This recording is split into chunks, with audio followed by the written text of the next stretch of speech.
Bring the band in. Woo! Well, alright. Yeah, they want me to fit in, but I can't. I'm too different with it. Too advanced to think, you know my intuition. I got bars and ink, but never in a prison. Too far gone, never gonna sit and listen. This is optimism mixed with the best, you get it? What you're seeing is a beast in the flesh, I'm vetted up. I don't need to try to speak for the rest. Always keep it abrupt, they wanna keep it a mess, you know? This is what you get when you're sitting as a vet. But everybody know that you're a threat. With the rest, let's go. We won't fit in your box. We don't quit, we won't stop. Ride us all to the top. We won't fit in your, we won't fit in your, we won't fit in your box, no. We don't quit, we won't stop, no. Ride us all to the top, whoa. We won't fit in your box, no.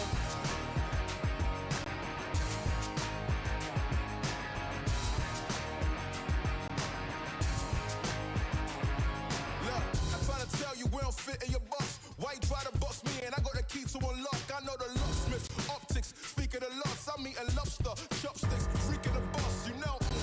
I'll never fit in where I go at. Ooh, boss talk like I'm Boaz. Ooh, why fit in when you know you can stand out still? They remember you more when you hand out deals. Let's go.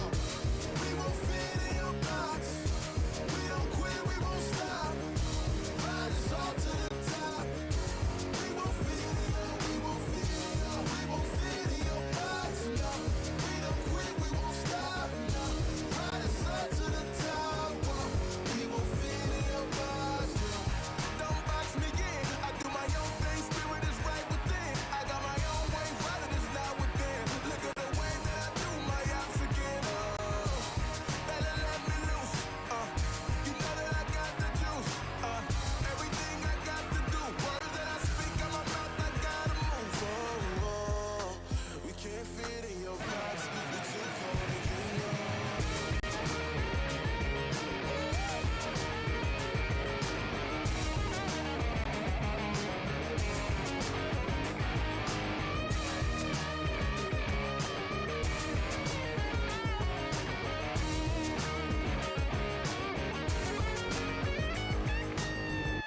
We won't fit in your box.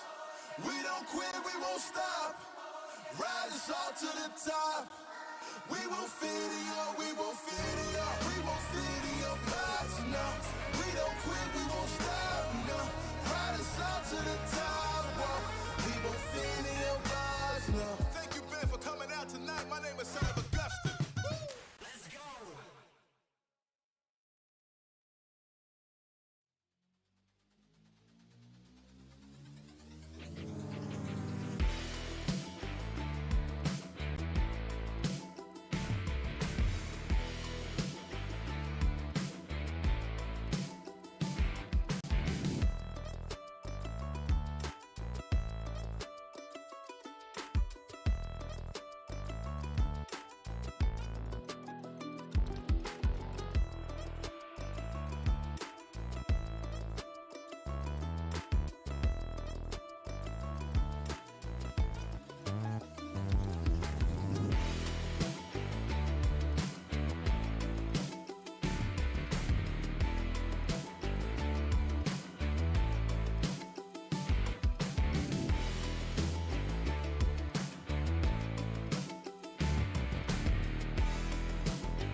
band in.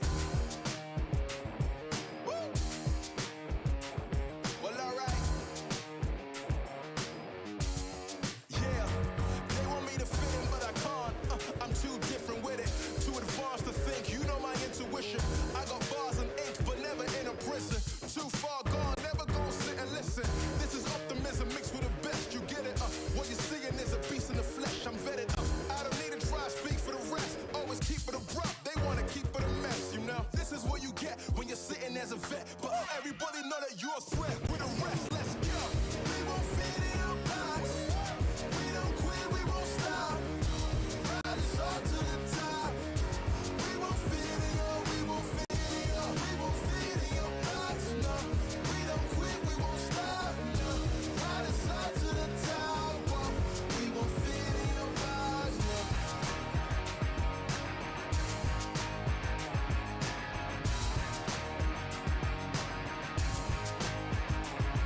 Look, I try to tell you we don't fit in your box. Why you try to box me in? I got the key to unlock. I know the locksmith, optics, speak of the lots. I'm eating lobster, chopsticks, freaking the boss. You know, I'll never fit in where I go at. Ooh, boss talk like I'm Boaz. Ooh, why fit in when you know you can stand out still? They remember you more when you hand out deals. Let's go. We won't fit in your box. We don't quit, we won't stop. Ride us all to the top. We won't fit in your, we won't fit in your, we won't fit in your box. No, we don't quit, we won't stop. No, ride us all to the top. Whoa. We won't fit in your box. No, don't box me in. I do my own thing, spirit is right within. I got my own way, father is not within. Look at the way that I do my ops again. Oh, better let me loose. You know that I got the juice. Everything I got to do, words that I speak out my mouth, I gotta move. Oh, oh, we can't fit in your box. We too cold to be young.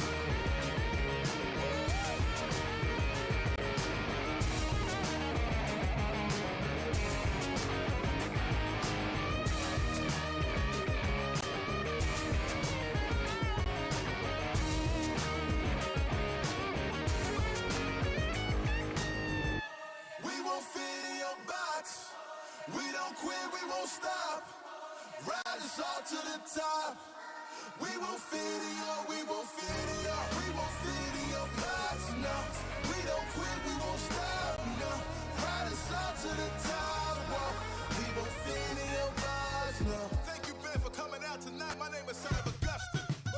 Let's go.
Hello everyone and welcome back to PMCO Europe Last Chance Qualifiers. My name's DK and of course I'm joined by the one and only Maxman on the desk. Max, how you doing today?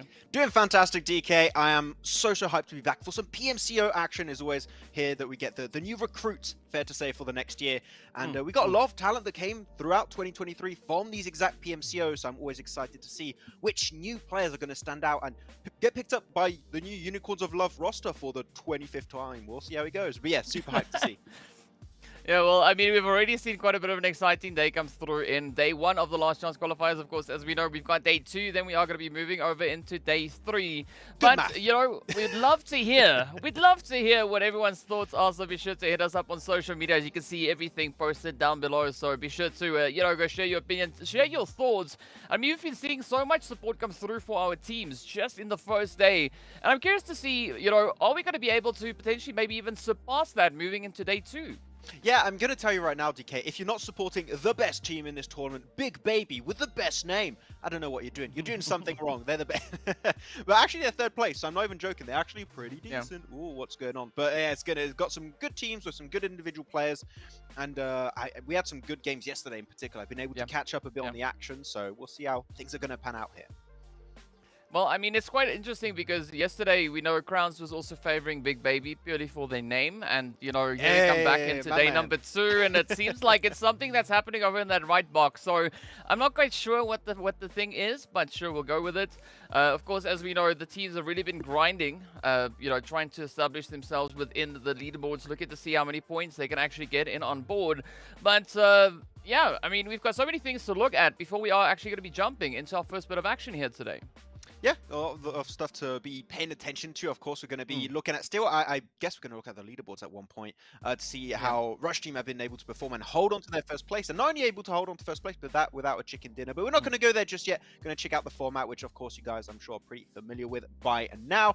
Going to have, well, not quite 16 teams, pretty close. We're at 13 right now for the last chance stage of this PMCO. Of course, it mixes teams from Europe and Turkey. And we had 4 matches yesterday, 4 really cool matches, DK, that you were able to cover with Crowns. And we're going to have 4 more today, 4 more tomorrow before we head into the grand finals. Yeah, and I mean, of course, speaking about the grand finals, there's going to be only one way for the teams to get themselves there. They are going to have to utilize our lovely tried and tested point system. I mean, you acted a little bit surprised earlier today when you heard it, but we know that you know what it is, right? It starts with 10 points for first place. It trickles all the way down to that 9th to 16th, which is going to be full, worth rather a bag of bubbles. But you know what? What's not bubbles is, of course, the share of the prize pool. But we got money! Oh yeah, that's the best part of the tournament here. And one thing that I really enjoy here, DK, is we do get $240 US per team participating in the last chance. So if you made it to this stage, you already get $240 in your pocket, which is always great to have. And I have to say, pretty rare at this level of competition in the overall PUBG Mobile esports ecosystem. So really good for that. And of course, you want to aim for that 6K prize point in first place, which is significant for PMCO, by the way. Yeah, I mean, it's we were talking about this yesterday as well. You know, it's a nice bit of bank to come through and really helps to, you know, motivate the teams to try and perform as best they can. As we know, that, you know, we have the opportunity potentially for the teams to get up into that professional scene. So there is a lot, you know, at stake for the teams getting a share of, you know, whatever's going to be coming through. But of course, speaking about which, you know, we've seen our teams play. We've had you know, a bit of an opportunity to get a look at what those rankings were, the leaderboards coming in just yesterday. But of course, we also going to be making our way through 4 maps again, as you've already said. And Rush Team yesterday, they were popping off, coming through with 31 eliminations. I mean, the most aggressive team that we've seen just in the first play. Yeah, I was about to point out, really, despite not getting a single chicken dinner, they still get 14 placement points, which means they're able to get to the late game every once in a while. But their eliminations, DK, are such a big standout stat that if they can maintain that kind of momentum in the second day, they could get like 0 chicken dinners this entire last chance, and I would not care because they could qualify with eliminations alone, it does seem. Though got some other big contenders, Team Kazama and Big Baby, both in the podium currently. And do not forget, but pretty much by the end of tomorrow, the teams need to be in this top 8 position. So if you're on the first page, if you're Team Alpi, Big Baby, there's 2 Big Babies there, big confusion, Vengeance, Epsilon Axe, and Akomi Brave, you're going to be the teams to advance into the grand finals, and who knows, DK, make it into the professional sphere of PUBG Mobile esports.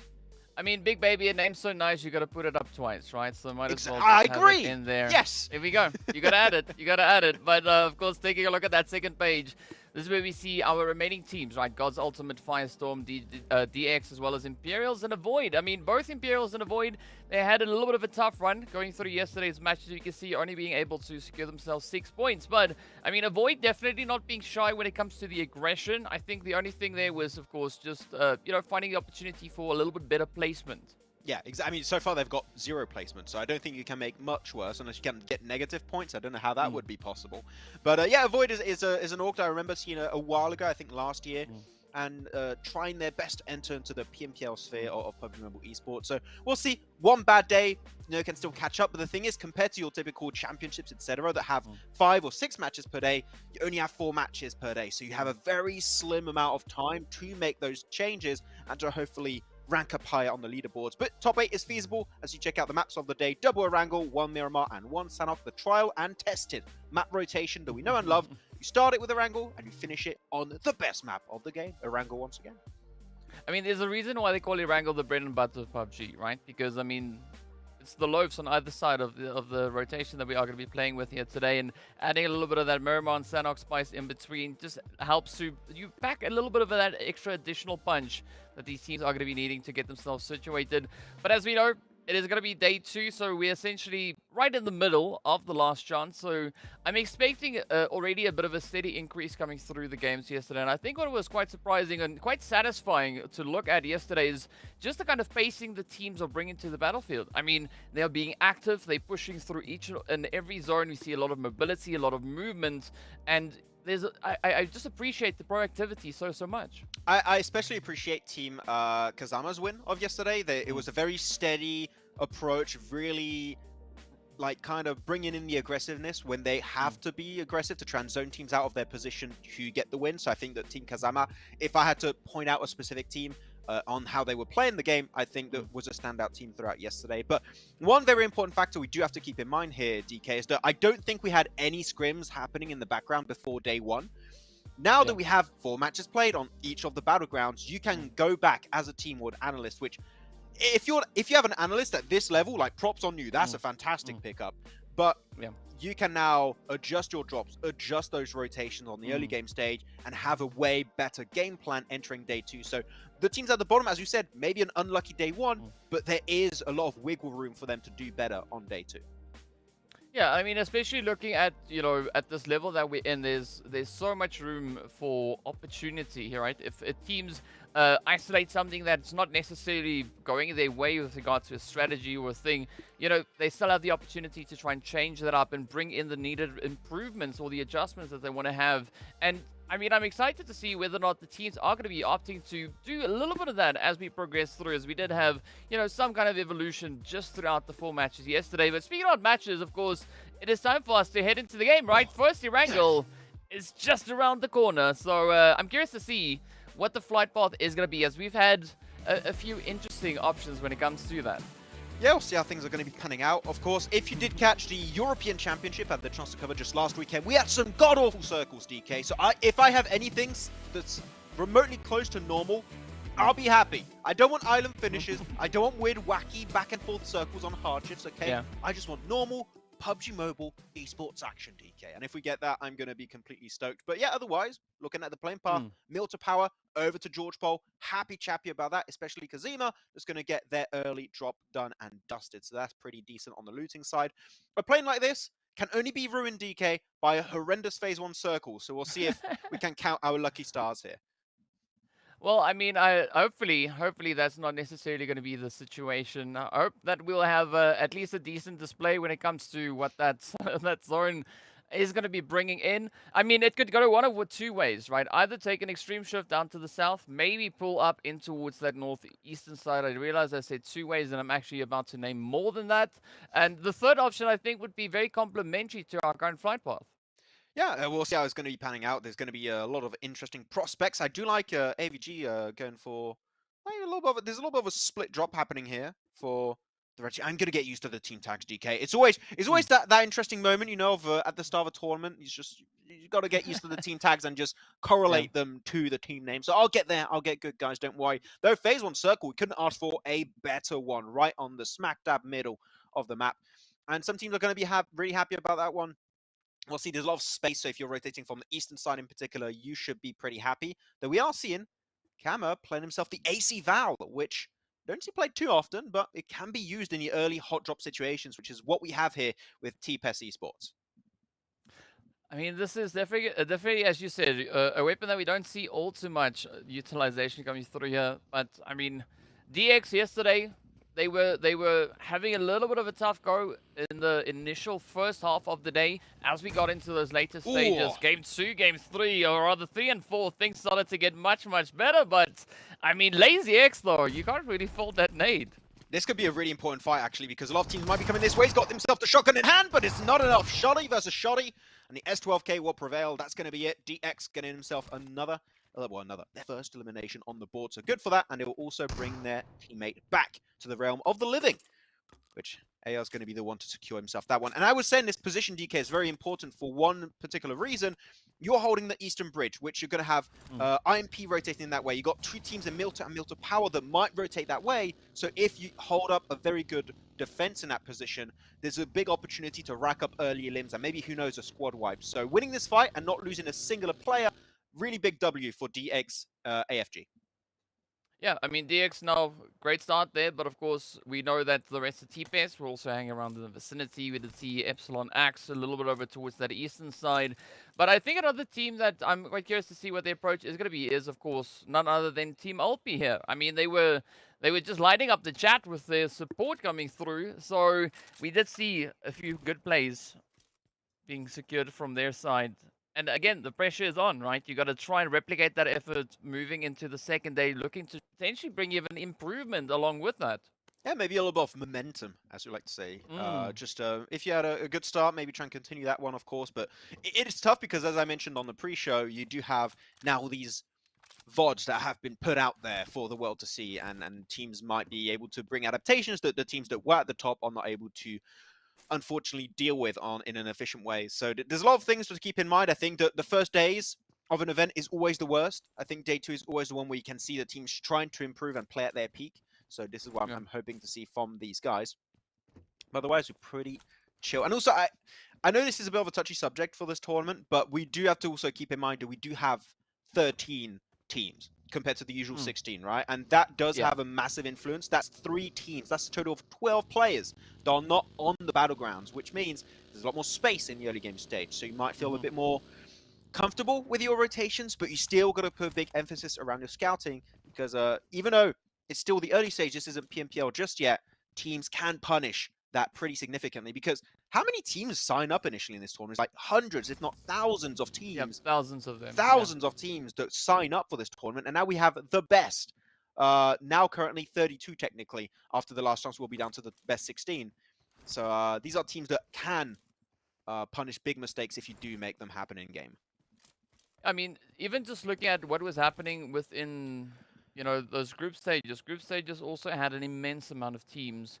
But the open qualifiers, you know, the pre-group stage section, thousands of teams participate in each and every region. So there is a lot of teams that have, you know, tried to make it to this point. So out of thousands, we are down to the final few that we have right here. And I think, you know, they should be feeling very, very proud and honored that they've been able to, you know, accomplish this already. But we were talking about momentum, talking about pacing. I mean, we did see Team Alpi secure themselves that winner chicken dinner right here on match 1 yesterday, doing so with 11 eliminations. But Big Baby also stepping up, as we saw with that second place finish. Rush, they played a very aggressive game. They came through with those 9 eliminations, securing themselves a 3rd place. And Shroom, I think Shroom is going to be the one that's going to go boom again today.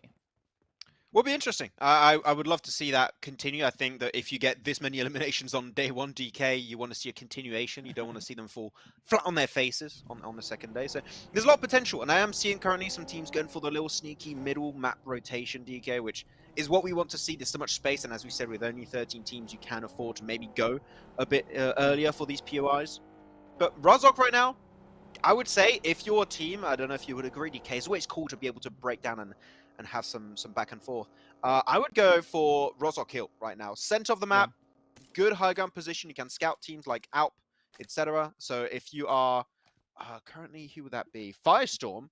in a really good spot in the middle of the map. I would go for Rozhok Hill. That would be the best scouting option you could have. Yeah, I have to agree with you. I think Rozhok Hill would allow some great visibility, even potentially over on towards Potato Hill. You know, trying to have a bit of a position, see what you can bring on through. I mean, it's especially close for well, Potato Hill is much closer for Void than we have those Rozhok Hills. But you know, the opportunity is there. The teams still have quite a bit of vacancy moving through up in towards this next phase. But a team I think I'm going to be looking at what their rotation will be here is going to be Team Kazama, because based on their performances yesterday, they are the most consistent team when it comes to Erangel. Yeah, pretty straightforward rotation path here, I'd say, DK. Going from Mill to power drop, so they were one of the first teams to drop. They should be looted out of their minds, it's fair to say. They might try and... I think we're seeing them rotate slowly through Milta, which I would not recommend. It's a bit of a dodgy rotation. You might want to try and make sure to wide wrap north towards Shelter or even Lumberyard if you want on the hilltop. That would be the safer approach. So I like to see it. Unless they want to take a fight with DX, which who knows what their game plan is. They were popping off yesterday. They might just keep trying to tear down teams one by one. But actually, oh, talking about fights though. Like Rush already spotted out one sneaky player is going to be Marley just rushing away for his life. But at least the zoning is going on for Rush. So they're making sure that no one gets even remotely close to their point of interest. Yeah, and I mean, you gotta bring in that defense. I mean, ooh, RKG now definitely looking to go in for a little bit of that drive-by action. Whoa. They now come flying in behind Marley. Oh, look at that play, though. Okay, so you said they were aggressive. I didn't think they'll be this bloody aggressive. What the hell is this about? Rush team, there you go, Marley. There was no escape from the first place. The moment you got even close to Rush, you know it was going to be the end. You know it was going to be Doomsday. So, I mean, interesting start. Phase 2 circle, though. Got to look at that one. You talked about Potato Hill, DK. For this circle in particular, pretty decent position to go for. Just, again, scouting purposes in the early stage. Yeah, I mean, speaking about scouting, I think there is still a great opportunity for teams to get that scout situation happening. We do see the players there from the Imperial families also now starting to make their push, about to join us up in towards the zone. God's Ultimate, yeah, definitely going to be looking to see whether or not they can get beyond, you know, the first finish, getting sent to the lobby. At least they were able to do that yesterday with 2 eliminations before backing up their bags, so let's see whether or not they are going to be looking to try and potentially up the ante. Achomi here also having a good bit of a play, as they are going to be pushing in from that far western side. And I love this rotational pathway that for a lot of these teams. I mean, great open expanses, good opportunities. But I think once we get into the next phase, the next stage potentially, that is where we're going to be having a lot more of that carnage now start to come in. Yeah, it seems like a lot of teams are very proficient at the center play. We're seeing Alp going for that rotation. Just actually one of the compounds I wanted to mention earlier, which is pretty decent. Even though, if I had to point out one of the compounds you just saw on your feed for a few seconds there, it is going to be Epsilon Axis compound, which is a very high ground position, a lot of information coming your way, and not the easiest compound to breach. You can see them in a distance here, especially with a ton of M4s, which at this stage, DK is pretty much acting as snipers. You can just defend that position pretty efficiently. So Epsilon, really stoked with how they've been approaching this game. Some teams still on the slow rotation. Some teams even hugging the cliffs south of the mainland, which is interesting for some of them, like Imperial's family in particular. But here you go. Some action's going to be unfolding, and Rush are looking for their next victim. Ooh, come on. Let's see whether or not Rogo can get these plays secured. I mean, Rush, I'm pretty sure they are fueled by adrenaline. As you can see, Shroom again coming through. Now you understand why I said Shroom is going to go boom again today. Man, they're not calming down. What's going on? Shroom. What? This guy in particular, was he popping off like this yesterday? Was it? Okay. Yes, sir.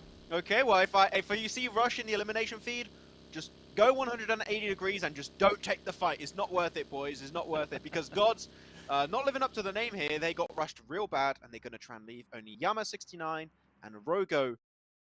I really like the end parts of their names, by the way. I'm not going to say them, but if you can read. There's a theme going on very clearly with the Gods, as they're going to try and just move up. And, you know, with this kind of terrain, a snake could bring a bit of a surprise factor in play, but man, Rush are just on a warpath already, which is, I'm loving it. Give it more. Give it more of that action piece. I love it. I think the best thing is when you look at the, you know, God's Ultimate names, you just look at it and you just go, nice. Right? And that's it. Because That's the that only says thing you can do. everything. That says all of it in there. Speaking about all of it in there, though, it is going to be Vengeance now looking to get themselves situated up onto Potato Hill. And, I mean, we've got an interesting spread. The teams, predominantly over on towards that northeastern side of the overall zone. I'm curious to see exactly at which point we are going to be having that mass convergence, because currently the teams really just holding their distance. Yeah, which, again, with 13 teams, not too surprised we have that much space. Oh no, that's one of the favorites, taking himself an L to start off this game. Team Kazama, he's one of their players. And Big Baby are just... that was just a barrage of bullets, all three of them spraying down on Kazama. And they're just going to be able to escape. With 3 players at least, they still have a living chance to make it work out. But entering through the east here, going to be of a tough nut to crack, as there are a lot of high positions, strong positions to go through. So Kazama, I'm not sure if they're going to survive to see the next stage. Yeah, it's going to take a whole lot of determination for them to survive the onslaught here, but already it does seem like they are getting absolutely battered and bruised as Alpi and Avoid now stop their advances right in its track. But now it's going to be up to Sumania to see if they can maybe find a bit of an approach to get themselves out of this pressure play. They still have a few of their teammates up to bring in a little bit of that much-needed assistance here. But Alpi, I mean, very decent spot. Yes, here comes... Oh, the nade! Oh, Rogo, what a nade. Nice play. That actually could be a very quick follow-up. He has still 2 nades, 8 smokes in his arsenal, so he could very easily also make it hard to breach the compound in the first place. But objective, get Matana back on his 2 feet. That smoke is going to be coming out, but I'm surprised there wasn't a follow-up nade to confirm that. Maybe he wants to try and bait them out in the open, but you can put players in the buggies now. So that should be the game plan. Shoom, pick him up, put him in a car, and leave, because you're going to get naded. You're in a lot of trouble. He's going for the res. That is not the most efficient path, I might say here, DK. I mean, it might either be a nade or a bit of a bait coming through, as we do see RaiKG also not trying to bring in a bit of that fortification, but Rush definitely not going to be backing off. I mean, even Boka coming off of the ridge, beautiful flank in around God's Ultimate. Yeah, that is a really strong off angle. You're just making sure they can't play around the buildings. They have to play in the building. And you can see, because of that, Rogo cannot exit this position, which means prone to nade. And instantly, RaiKage here, getting the nade in hand. This could be amazing. There's no escape for Rogo at this point. He just has to take the fight. Maybe get himself in those small little rooms that can negate some nade damage. But at the end, you know that once Rush are fully in the compound here, DK, they're going to full send it. They're going to push 1v4 against Rogo. Well, let's see whether or not we are going to see the end of Rogo just around the bend. So far, it does seem like Yama is at least trying to play a little bit of position, but they're not going to be able to last much longer. Rush definitely upping the ante. I love this barrage of utility trying to flush Rogo out of this current holding space. And, I mean, Vama also facing a few of the flames on the opposite end, but, oh, no, Rush, so good, they take themselves down. Oh, man, they're that aggressive, they knock their own teammates. What's going on? Rogo going to get pushed on. Satana's going to be almost up there, trying to slow things down for his team to come on through. Got himself some S12K action here. 1, 2, gets it done, and that's it. Another to be claimed, and that's going to be their 4th elimination. Almost a squad wipe coming their way, but they still have some other players of God to eliminate in that compound. They're looking at the next circle shift. We're going to see a mad dash again, DK, from the east. And one strong position you want to go for is that hilltop in the middle of the circle, and yet nobody has yet to go in that direction. Ooh, yeah, I mean, I'm curious to see if we'll have anyone try that play, but in the meanwhile, it is going to be Shoom with the big boom as they rush on forward. Vengeance also going to be feeling a little bit of the heat as we are down to Chapo left to defend their honor, but Firestorm definitely kicking up a wild one. That's some interesting action happening here towards Potato Hill. 3 teams going to be collapsing on top of one another. Firestorm going to be struggling to maintain their numbers here. Rolex very split away from the team, but doesn't seem to have spotted just yet. So good on his own, though he's walking around. He's definitely been heard. I'm not sure if Rolex can really survive. He's just on a slither of HP. There's no way, but with the buggy scout strat, you're not going to escape his gaze. And Rolex is going to be taken down by Big Baby, already on a warpath of their own here, just like Rush, DK. I mean, I think that is kind of the flavor of the day, right? You're going to have to try and play the most aggressive game that you possibly can. And so far, it's paying off exceptionally well. I mean, Rush again at it as they are going to be pushing in onto the side here of a Chompy. And I mean, Chompy, right? I'm not quite sure if they are ready to receive what the remainder of Rush. Oh, well, the answer is yes. Oh, they might have met a match here in this fight. Citizen, nice nade. That's a nice double. He gets 2 in a row. Citizen maybe going to be the death of Rush. As now it's going to be Katana here taking the fight with Raikage as a duo versus a full squad, but Natana gets it done for the first. Gets 2! Matana, what is going on? Raikage is the only one to be able to keep things alive against Akomi Brave. But can they get the res, or will Raikage try and shut it down right here, right now? I mean, the pressure is definitely on their shoulders. Let's see whether or not Raikage will be able to pull this one out of the bag. So far, I gotta say though, Achomi with a beautiful defense. And this is now that golden opportunity, a bit of that third-party play coming in as well.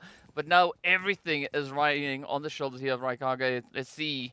I mean, Roja, in the meanwhile, is going to try and bring the rest of the team back on their feet. Such a smart play. They have one player on the top of the stairs, despite being knocked, to give more information. Going for the res, Molly on the stairs, really buying as much time as they possibly can. But because of that, they're also giving time to Rush. They got 1 nade up and ready to go after that res. So he's going to be a 2v2 currently, unless a third res comes through, which they will be able to get. Citizen is back on his 2 feet. And now Rush don't quite have the advantage unless they also want to attempt to go for that third res, which they are going to be doing in the background. That nade of Raikage could be huge. Cooked up, doesn't get too much damage, and it was so good, my voice cracked. It's a snap, crackle, and pop. That's what we've got happening right here. But, I mean, Rush...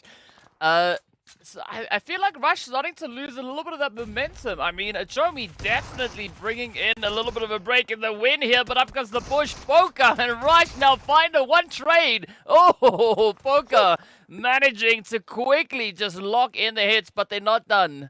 Achomi still have 1 survivor left, just hiding in the attic now. How is this fight not finished yet? Citizen. Okay, you got to go for it. You got to go off for the res, or you got to take the fight. You can't let them go for the res. Poker with a UMP versus a cheeky M4, I just believe I saw, confirms the elimination, trying to destroy the morale of Citizen. As now, it won't be a Citizen anymore, it will be an individual. He doesn't have a nade anymore, only 6 smokes. He does get himself the first aid. Nice little buff spray down, trying to stop the res. He does so. Successful in the attempt. Poker, what are you going to do? His teammate dies in front of his very face. A Citizen looking for the 1v1 again. He can't escape, he's the buggy's there. It's all over the place here, but it's down finally to a 1v1. I mean, you gotta commend Citizen on what they're doing here. Just slowly dispersing of Rush, leaving only Poker to try and find a bit of an exit here. And, I mean, Poker, you can see they don't really want to disengage here. But they're not gonna have much of an option. Yeah, it could. Oh my god, what a nade! Through the shed, through the window, threads the needle right onto the final player, and that's it. Poker already up to 600 damage, popping off on an absolute warpath northeast. But now it's going to be tough to transition. But even if Rush die here, GK, it's still a win because they got a ton of eliminations once again. I mean, that was quite a bit of a clutch coming through from Poker. But now we are going to be moving down towards that southwestern side. It is a Void. And, of course, it is going to be Epsilon Axe finding themselves in a bit of an altercation, a bit of a back and forth. Now it is going to be... Ooh... Marshall trying to reach in from the far edge. I mean, good possession that we've got, right? Just utilizing all these little nooks and crannies, all these little ridges. But at some point, I think we are going to be having a little bit of that utility play come through again. I love this play from Avoid. Avoid, this is the best position in the previous circle, though. Here you go. Kazama send it. They just did not have the firepower to take on Big Baby. And that's a big GBS they just took to the face. It's now back to the southern fight. As I said, very strong spot for Avoid to take. Reliant on utility though, 5 nades in hand, they could clear the entirety of DX, but that spread is making it really hard to pin down their location.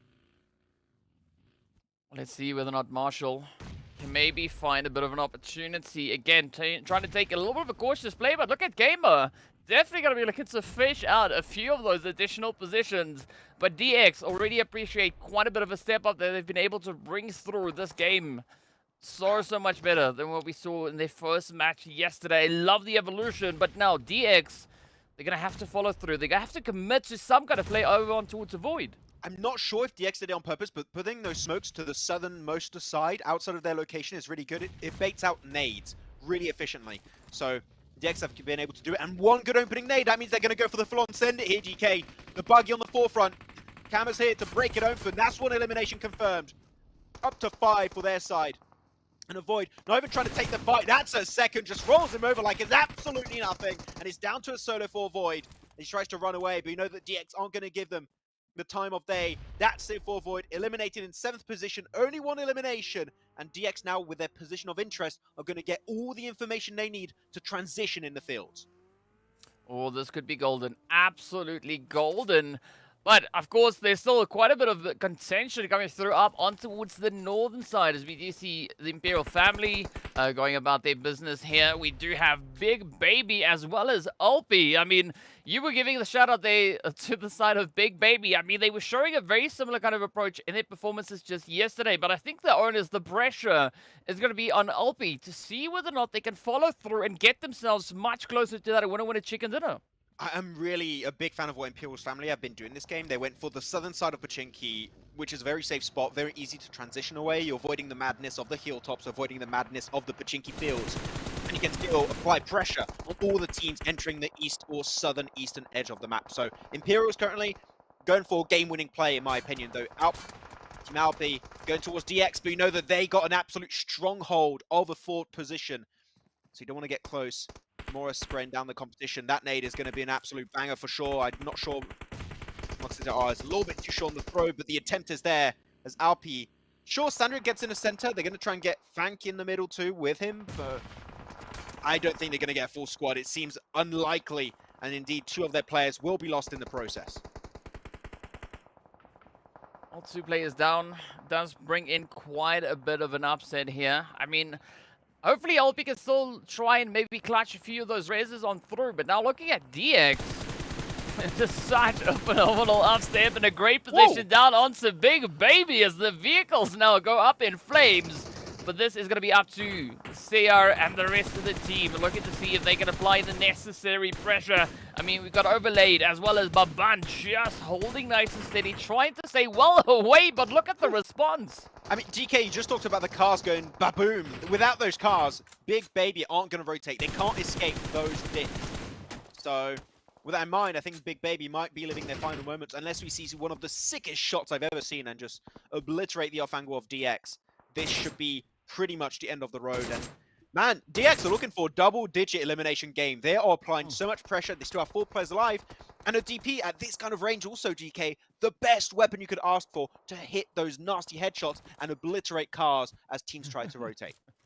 I mean, the beauty is you could either use it on that single tap or you can just, hold the trigger down and see where all that lead flies. But, I mean, DX very, very close to hitting those double digits. And based on the kind of pacing that they're showing so far, I think they are very, very well just about to accomplish that. As you can see, Imperial's family now feeling a little bit of that heat as Kamo looks to lay it in. But again, the Zord is going to get ready to pop. It is going to take us in some kind of a direction. And in fact, it does pull even more on towards the eastern side. I want to see what Imperial's family's going to do here, because they have to be the ones to initiate this fight. They'll be the ones to instigate whatever the next move they want to go for. So here they're going towards Epsilon's solo player. It's been spotted out and actually backstabs them right here and there. Pablo is going to be picked away and flushed almost instantly.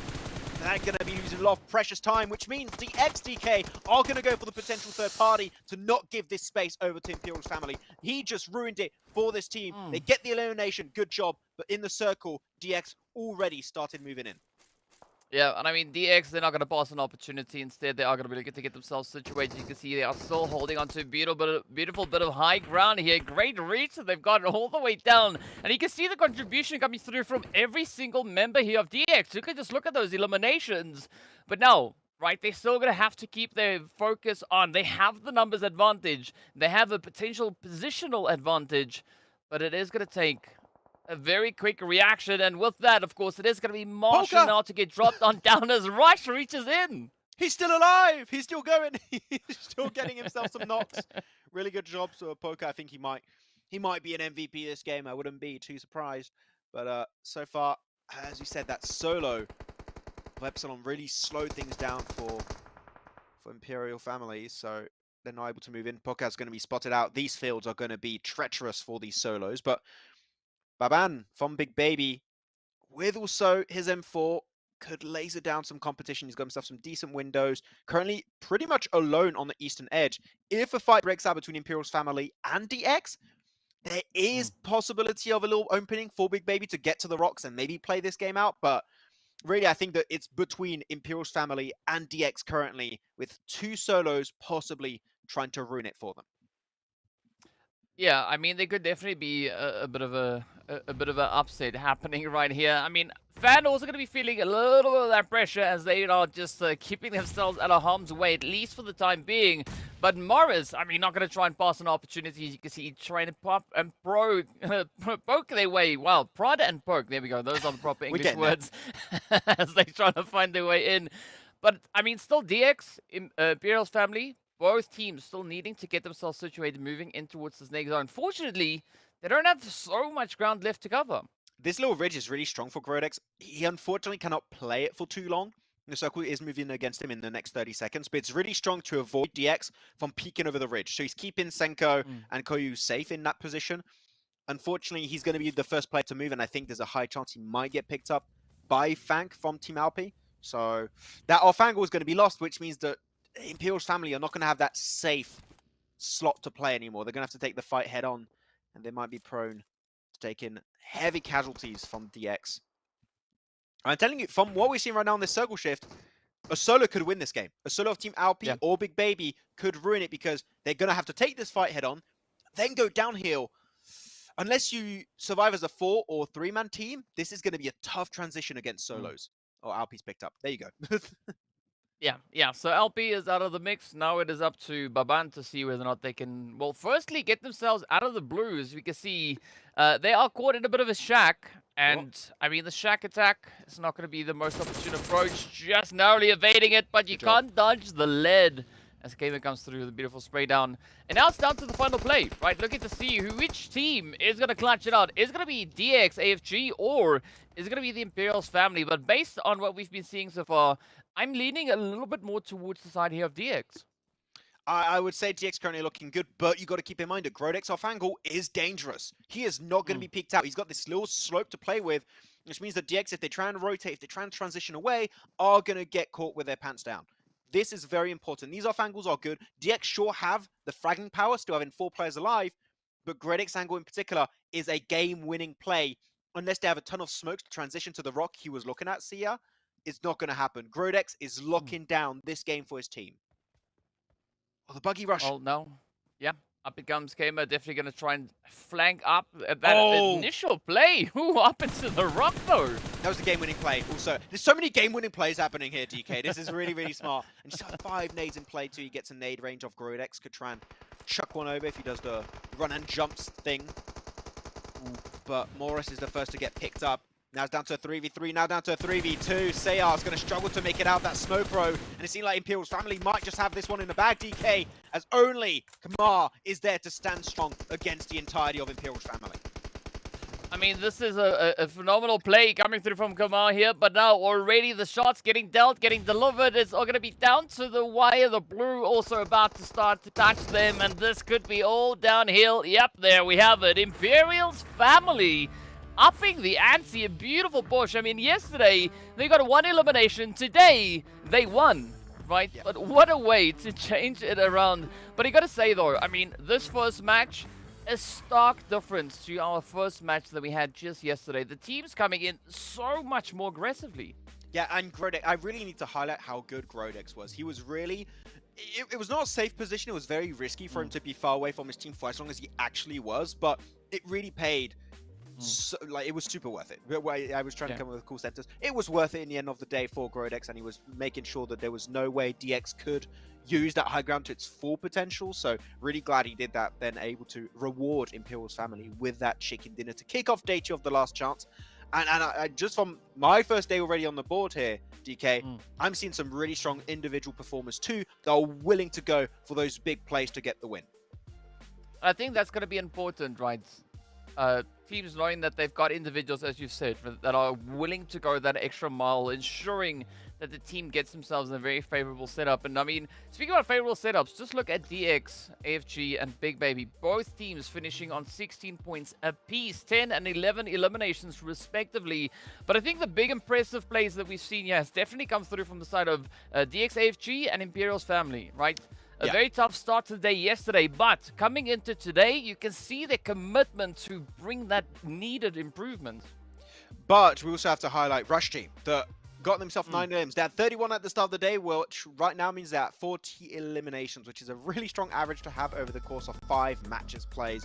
But we're going to have a few highlights to go through, of course, to see what was going on. And we had some action from the get-go. DX almost taking a casualty. When you think about it, if they lose Camo in that early game fight, possibility they do not even have a chance to compete for a podium position. So good on them to get Camo back on board and to eliminate that solo of TPS. Yeah, but that's exactly the kind of pacing that you need to bring on through. I mean, again, looking at what we had here, God's Ultimate, they tried really, really hard to also defend against those insane pushes that we saw coming through from Rush. But, you know, as we've seen yesterday, Rush is such an aggressive team. And I think this last play that we had here from Poker as well, that nade, just so amazing over onto Citizen. Yeah, I still can't believe Boca got away with as much as he did, even able to survive for a solo a little bit as he transitioned into Pochinki Field. But really, the big player that ruined it is their Tornado. Making sure that Imperial's family couldn't survive as a 4-man on the transition definitely made it a lot tougher. I think it would have been a very straightforward win, but here was a bit of competition because the angle of Groidex, I have to say, the game-winning angle for them to make sure that even though he was able to transition, he could not peek and use that position to its full advantage. So, Groidex MVP of that game for sure when it comes to making the big plays for his team. Well, of course, speaking about big plays, we still have a few more to go. So while we process what we saw just here in match 1, we are going to be hopping into a break. So be sure to stay tuned and we'll see you right back after.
What's up, guys? Welcome back. We're getting ready to move into game number 1. In case you missed it, the Imperials family coming through with a phenomenal start to the day. A lot of aggression being shown right there on Erangel. But I think, Max, now the important part is going to come through as to how the teams will be able to transition going from Erangel over in towards Murmur, a slightly bigger playable area that they'll have to work with. Yeah, a little bit bigger, a little bit less also grass to hide in. So these kind of field finishes you saw earlier, it's not going to be happening over here unless you have a very specific circle shift in the southern part of the map. Not going to be happening whatsoever. But yeah, it was a good start to the day. I think we saw some teams clearly try and make iterations, change of playstyle. Then you had Rush just gunning everyone down. Apparently that was their playstyle, which is a playstyle and a strat. But I would say this tournament, because again, I have to bring up the fact of the 13 teams, going for eliminations, maybe not as worth it because there's a lot less eliminations around the board. So being able to distinguish yourself through placement points alone, really valuable kind of aspect of this PMCO tournament. So if Rush can rank up a bit longer and survive long into the games while also getting eliminations, that would be the cherry on top. I mean, at least three of the 4 matches that Rush played yesterday, they were able to find consistent placements. You know, they made it within the top 5. But we want to win. The 4 games. We want the win. You know, so it is going to be on to see whether or not Rush can replicate those efforts yet again, moving into the remainder of the day. Speaking of which, of course, well, it's time to get our dust on, as we are going to be heading into a little bit of that Murmur pretty soon. Now, yesterday we did see that one zone, the first zone, pulling all the way to just east rather of Al Azhar. I'm hoping, at least for the team's sake, that that's not going to be the case here today. Hopefully not. I mean, we have a pretty bad phase, not even phase 1, with playing path. It's going to be very south from Valle de Mar to the northern eastern side of Puerto Paraiso. So not the best for teams. I didn't quite catch some of the drops on Miramar yesterday, but I am pretty sure that not all 13 teams DK drop on this playing path. I think some want to occupy El Pozo, La Coberia, Hacienda del Patron, San Martin, all of those positions. So yeah, gonna have to stretch it a little bit. I do like what Imperial's family are doing. If you want to rotate, no, oh my god, sorry, I'm a bit sick. You might have already realized that by now. My voice is a bit croaky. Imperial's family early drop to the western roadside, which goes from the southern western edge to the northern western edge, is a really good spot because a lot of cars spawn there and you're not going to be contested. So Imperial's family going for that rotation shows to me, again, really good map terrain knowledge that they're going to be able to make their early game very, very easy to play through. Yeah, I think that opens up quite a bit of accessibility across a big majority of this map, and I mean, I think it's going to come in handy. Wow, especially when we see where this zone is going to be taking us. Let's see. Ooh, Rush hot drop. Okay. Montenegro. They just can't stop, can they? They just fight all the time versus Kazama. Just had a bit of a rougher time in the last game, but I think okay. So it's an unlucky hot drop, but they're gonna be able to get away from it. So that's sorry, I cut in there, but I was like, Rush are kind of going for it. I mean, we do have a setup over here in Impala as well with Vengeance and Firestorm, so I'm curious to see who's going to be looking to kick up a storm and who's going to be maybe trying to get themselves disengaged and rotate it much closer to this actual phase. But, I mean, Fat Joe, the rest of Firestorm here could find themselves a bit of a position, a bit of a play.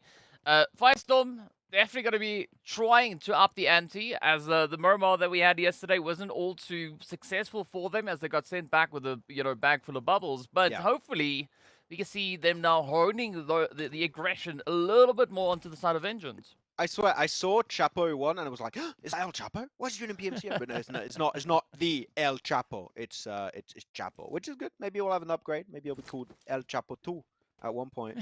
But good to have some players with some cool names like that, reference to popular players.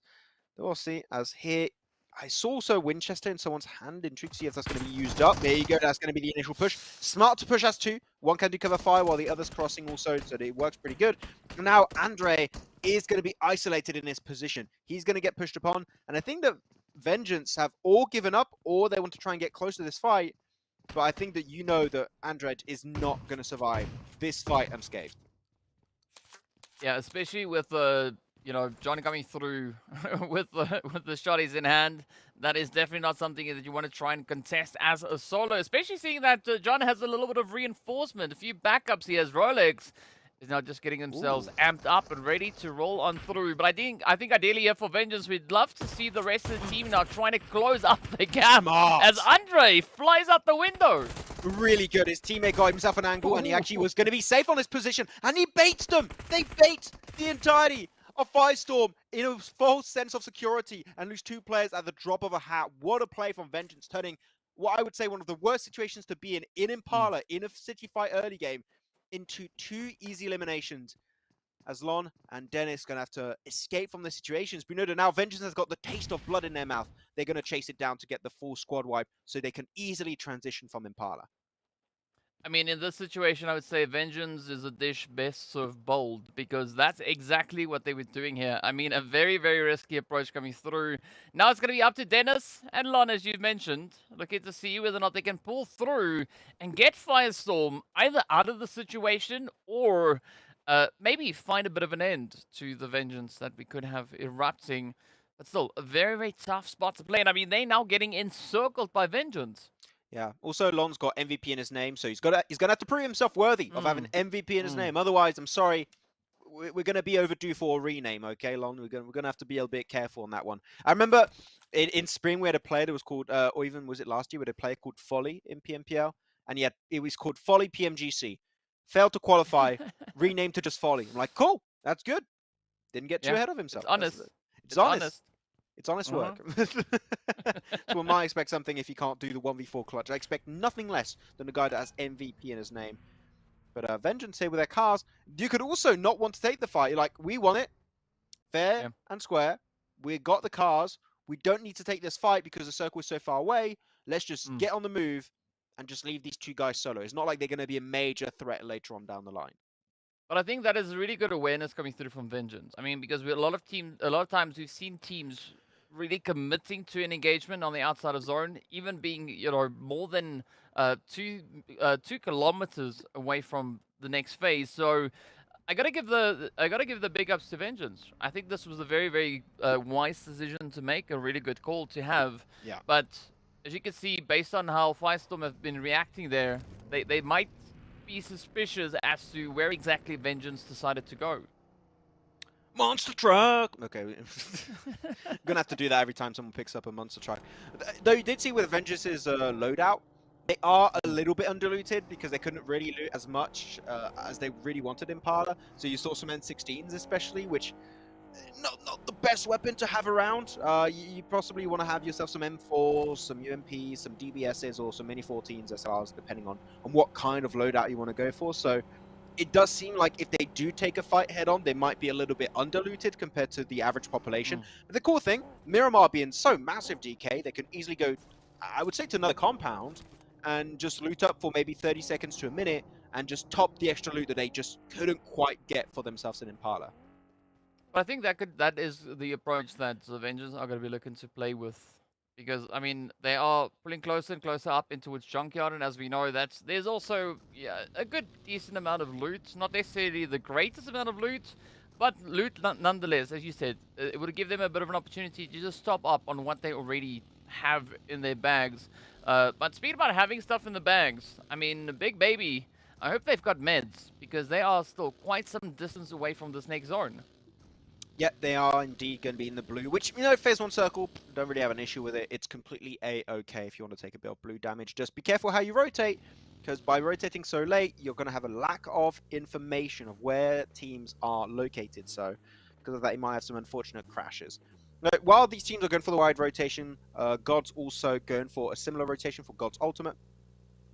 In the center of the map is El Pozo, dead center on phase 1. We already have 3 teams currently in that location, so if it does end up shifting and being a complete city finish, those are 3 teams that could be in a good spot to go for the win, which currently is Rush, Avoid, and Kazama. So those are teams going very early for the city fight.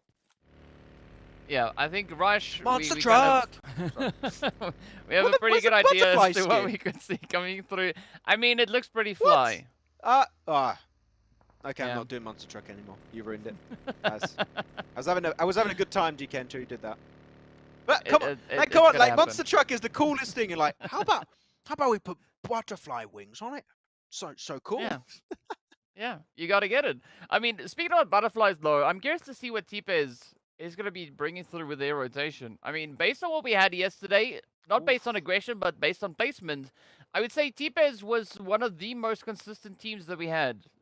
I mean, game 2, 3, and 4, they ended in the top 3 every single match. Sure, they didn't have the necessary eliminations to accompany those chickens, but they were showing pretty good, you know, awareness and positional play, getting themselves well into those late games. Yeah, which is good. I'm really happy to see that. They got himself 22 placement points currently for 9 eliminations. 10 of those placement points resulting in an actual chicken dinner. So that's a really good ratio. Though if you take those 10 wins away, that means they're averaging about, you've got 12 for 3 games, which is not that shabby actually. So actually pretty decent for themselves. So just want to see a little bit more presence. Last game they were a bit invisible, but that's one game we can give it to them. Though if you did pay attention to the circle shift here, very northwest, which I don't know for you, DK, I don't see this circle too often. It's way further northwest than I usually tend to see on a Miramar game. As DX also going to be having that encounter with Vengeance that now seem to be completely looted up. And that's going to be already them picking up their 4th elimination.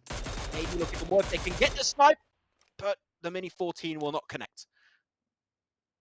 I was surprised to not hear the monster truck. There's 2 of them on You ruined it. I told you. Not 3. There's 3 monster trucks. I mean, this would be Monster truck! The opposite 2. There we go. There we go. I mean, you just gotta do it exactly as Andre, you know, needs to remember to reload. I mean, it's great getting so focused on, you know, trying to lock in those sprays, but it's so annoying once that reload noise, you know, the empty comes on through. But actually, this engagement has proven to be quite costly now for the side of DX. I mean, they've already just lost another player to the blue, and I'm not quite sure whether or not they're going to be able to maybe save the play here. L plus ratio plus late rotation. That's what happens to a lad. Unfortunately for DX, yeah, Morris. Marshall could go for the res, but it really doesn't. No, it's okay. I take it back, DK. The res is not happening. Marshall, just leave. Try and survive as a solo. That is your best approach, and it is going to be actually taken away by Big Baby. Their first elimination, heading on over to Baban, a player that's been able to keep them relevant pretty late into last game. As I said earlier, phase 2 circle very northwest, and Team Alpi actually, we can't see it quite yet on the feed. We're going for this wide rotation northwest, next to Trailer Park, next to Ruins. That is a very easy way to avoid the madness of El Pozo and teams holding the south and the east of the circle. I love it. It's a great rotate.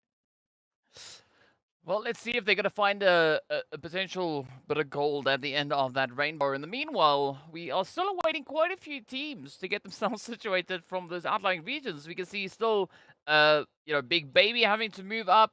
We do have Marshall there, the last hopeful left for the side of DX is going to find themselves with quite a bit of a way to trek on through.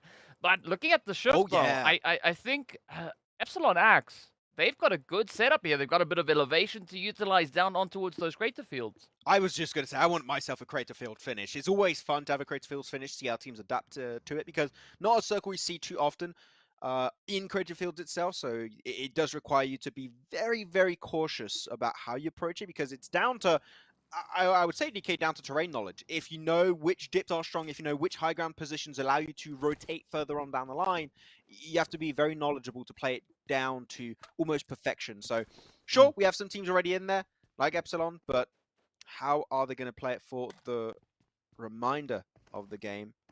Not too sure, as currently, also some teams gonna finish looting up a little bit like Firestorm that have spawned in as a 3-man, which is not the best way to go about it, unfortunately. Yeah, it is going to bring a little bit of difficulty to some of the approaches here. But speaking about difficulty, I mean, Poker definitely not going to have any of those. And they're able to reach across the way. Surprisingly enough to see Rush not being as aggressive this current match as we've seen previously. But of course, it is still early stages. We are only in phase number 3, so they could look to up the ante at any point. Meanwhile, it's going to be LP also not trying to commit to position a little bit further up towards the northern reach, while Achomi actually going to be falling rather victim to the sprays. Oh, a really good reaction from Poker there. Able to get himself back to safety behind that rock. Now, Okomi Brave going to have some of their players engulfed in the blue. It's going to be not too much damage, but if they stay there for a minute or two, that is going to start to tickle a bit too much. So they might have to think how they want to really approach this, but they lost one. Matana is knocked. Normally a res could come through, but they're also suffering really big casualties at this point in the game. But here with the Mini 14 really locking down Poker, I am not sure if he can escape it here, DK. Unfortunately, it seemed like he might just be locked in an unsavable position and just can get to the car and get the hell out of there. Yeah, I think that would be the opportune play to make at this point, because as we know, the blue zone is no one's friend, even though it might seem all warm and fuzzy and maybe even a little bit friendly at times. It's not a mistake that you want to make. In the meanwhile, I like what Bego is doing here. I mean, beautiful, ooh, bit of a setup just ahead of the line, but Poker not going to go down without a fight. Instead, they are going to be looking to just overtake that vehicle. Klaus also going to be coming through with a little bit of that reach across the way. Look and see if they can find Roja. But Poker definitely looking to just add on as many meds as they can find here. Epsilon also moved in a little bit of a higher ground position, which I do appreciate in a circle like this. You really want to see all the possible incoming threats. But is their position going to be still valuable in the next circle shift? Well, we're going to know in just about 5 to 10 seconds of time. As Raikage cramming his way over to the road. Just get a little bit of damage to connect, but that was just not going to be enough for Rush. And it seemed like Rush are a little bit too eager to take these engagements. And now it's down to Matana. Currently solo in this position. And the circle did shift to hard east here, so Epsilon are still in a decent spot. The circle could be looking to gatekeep the west. Yeah, I mean, that is going to be the position to, I think, try and contest, at least for our teams that we've got over on towards this western front. I mean, we've got a lot of them, right? Aside from Alpi and Rush, we have Chomi as well as Kazama. But I'm curious to see what Kazama is going to be doing with the opportunity here, as we do see Rush now getting quite a few devastating blows dealt into the side of them. And I mean, they're down to Poker, but Poker has now opted for position much further into the blue. It's actually a good position for Poker. He could wide rotate north, and if you are really proficient at reading circles and how a masses of team rotates based on circle rotations, you could understand the north is actually a really safe spot to enter through. You could easily just full send it into a building, into a shed, and just stay put and hope for the best. So it's not game over for us. There's still a chance to get a few eliminations here and there, but Vengeance still up to 7 elims so far this game, DK, and looking to exit La Cobreria. There is a lot of space they could go for on the south of La Cobreria, so Vengeance could be looking for a massive game if they can maintain this momentum the rest of the match. Yeah, and that's going to be absolutely crucial for their success here. Now it's going to be Overlaid that is going to get, well, no! ended. Big baby! Sorry. Oh, they're the first team out. I mean, we've now hit the stage 4, and I mean, Big Baby out with elimination. You know, not exactly the winner chicken dinner we were hoping to potentially see come through from them, but you know, it's gonna happen. It's gonna happen at some point. At least they do still end in first, not the first that they were hoping for. Though we do see Avoid send it in the middle of Crater Fields, in the middle of the field. They went for one of the best early rotations, I'd say, last game, Avoid. They were just not able to defend it against DX. So now that they have, again, what I think is one of the best, if not the best position alongside Epsilon, I want to see if they can truly defend efficiently this spot. Because macro, fantastic. When it comes to the micro, I want to see some more presence from Avoid. So let's see how this one is going to be wrapping up. As some more action is unfolding, and Kazama also now holding the front line over to the west. A lot of players, a lot of solos also coming their way. So they're looking to get a few points here and there if they have the chance of doing so. No! Caster! That's a way to rotate, I guess. Ooh! Oh! That took Well, our focus away. Yeah, I mean, big ups to T-Pass here for taking down the side of Firestorm. Artigo with not a single elimination up, but, you know, I think it is safe to say T-Pass, they were definitely on a roll, especially looking to get themselves situated over on towards that southeastern side. That is a literal rotation. In the car, Yeah. 360 degrees sideways, which you wouldn't expect from Caster. Though next circle is going to pop once more. If Avoid's position remains in a circle for, I'd say, the next 2 shifts, it's going to be really tough to contest a win away from them. Unless you have one of the most insane breaches that we've seen so far this PMCO for the European region. Here you go. Pretty central, over to the western edge. Avoid are going to be good, and I'm looking at TPS. How are they going to go for their shift? Because they are going to have to go through up, down terrain, and also that flat amount of field. So DPS going to be in a world of hurt if they are not efficient on that move. I mean, if it's up to Costa, it is going to be up, down, and sideways as well to get the situated. In the meanwhile, it's going to be God's ultimate. What? Teddy! Ooh, We hit those, feeling- Teddy! Ah!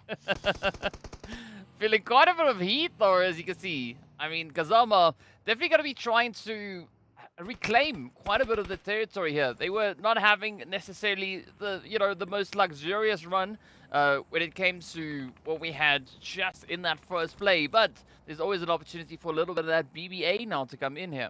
Yeah, UMP M4 loadout, so if you get in this kind of range, you're going to be in trouble. Nade still up, though, for goes inside. Bridge trying to get it connecting onto God's ultimate. It's going to be a little bit short on the throw, though. A little bit of damage is going to make them rethink. Do they want to take the fight? And out of the nade, onto the car, right onto power, actually. Will do another little bit of tick of damage. The thing is, you're looking also at Epsilon. They did a 2-2 split here. DK really smart! Ooh. And the nade finally connects, and my voice is cracking once more, because that was a sick nade.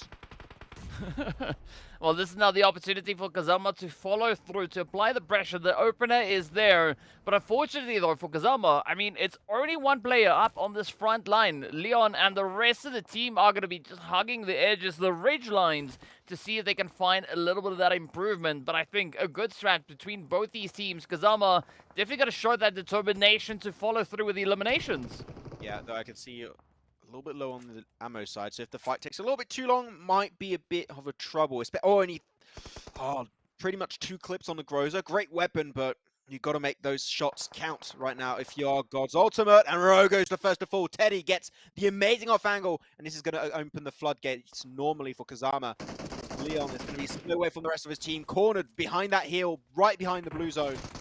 And this is going to be the start of a great fight. Gets it to connect with the UMP. Now it's down to 2. Great spray again, but Teddy is just not able to get the knocks, it seems, but it doesn't matter as the team is there to clean it up, and Kazama clear the West on side. Great showing coming through here from Kazama yet again. And of course, what's wrong with a little bit of the vehicle explosion that we have happening on the opposite end of Zorn as well? But no, we're down to our final remaining 9 teams. Avoid still going to be holding onto some prime real estate. But now comes the big play here for Kazama. How are they going to be looking to get themselves situated as we are awaiting yet another zone shift to come through? I mean, Alpi also playing a very quiet game, but all the way on the far edge. Meanwhile, Monster truck! Vengeance and Tepis. Oh yeah, trying to send it over. Tries to go for the quick sneaky scout, but no, Basanak is going to be the one to get that opening knock. So TPES.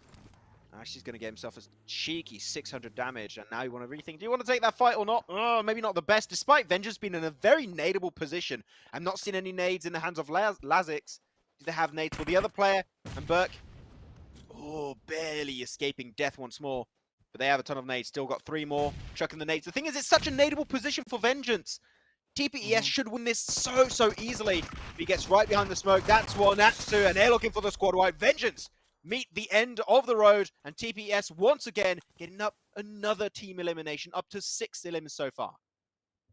Well, you got to give it up, though, for Vengeance. I mean, they went out with 8 eliminations up, so a very aggressive showing coming through from their side.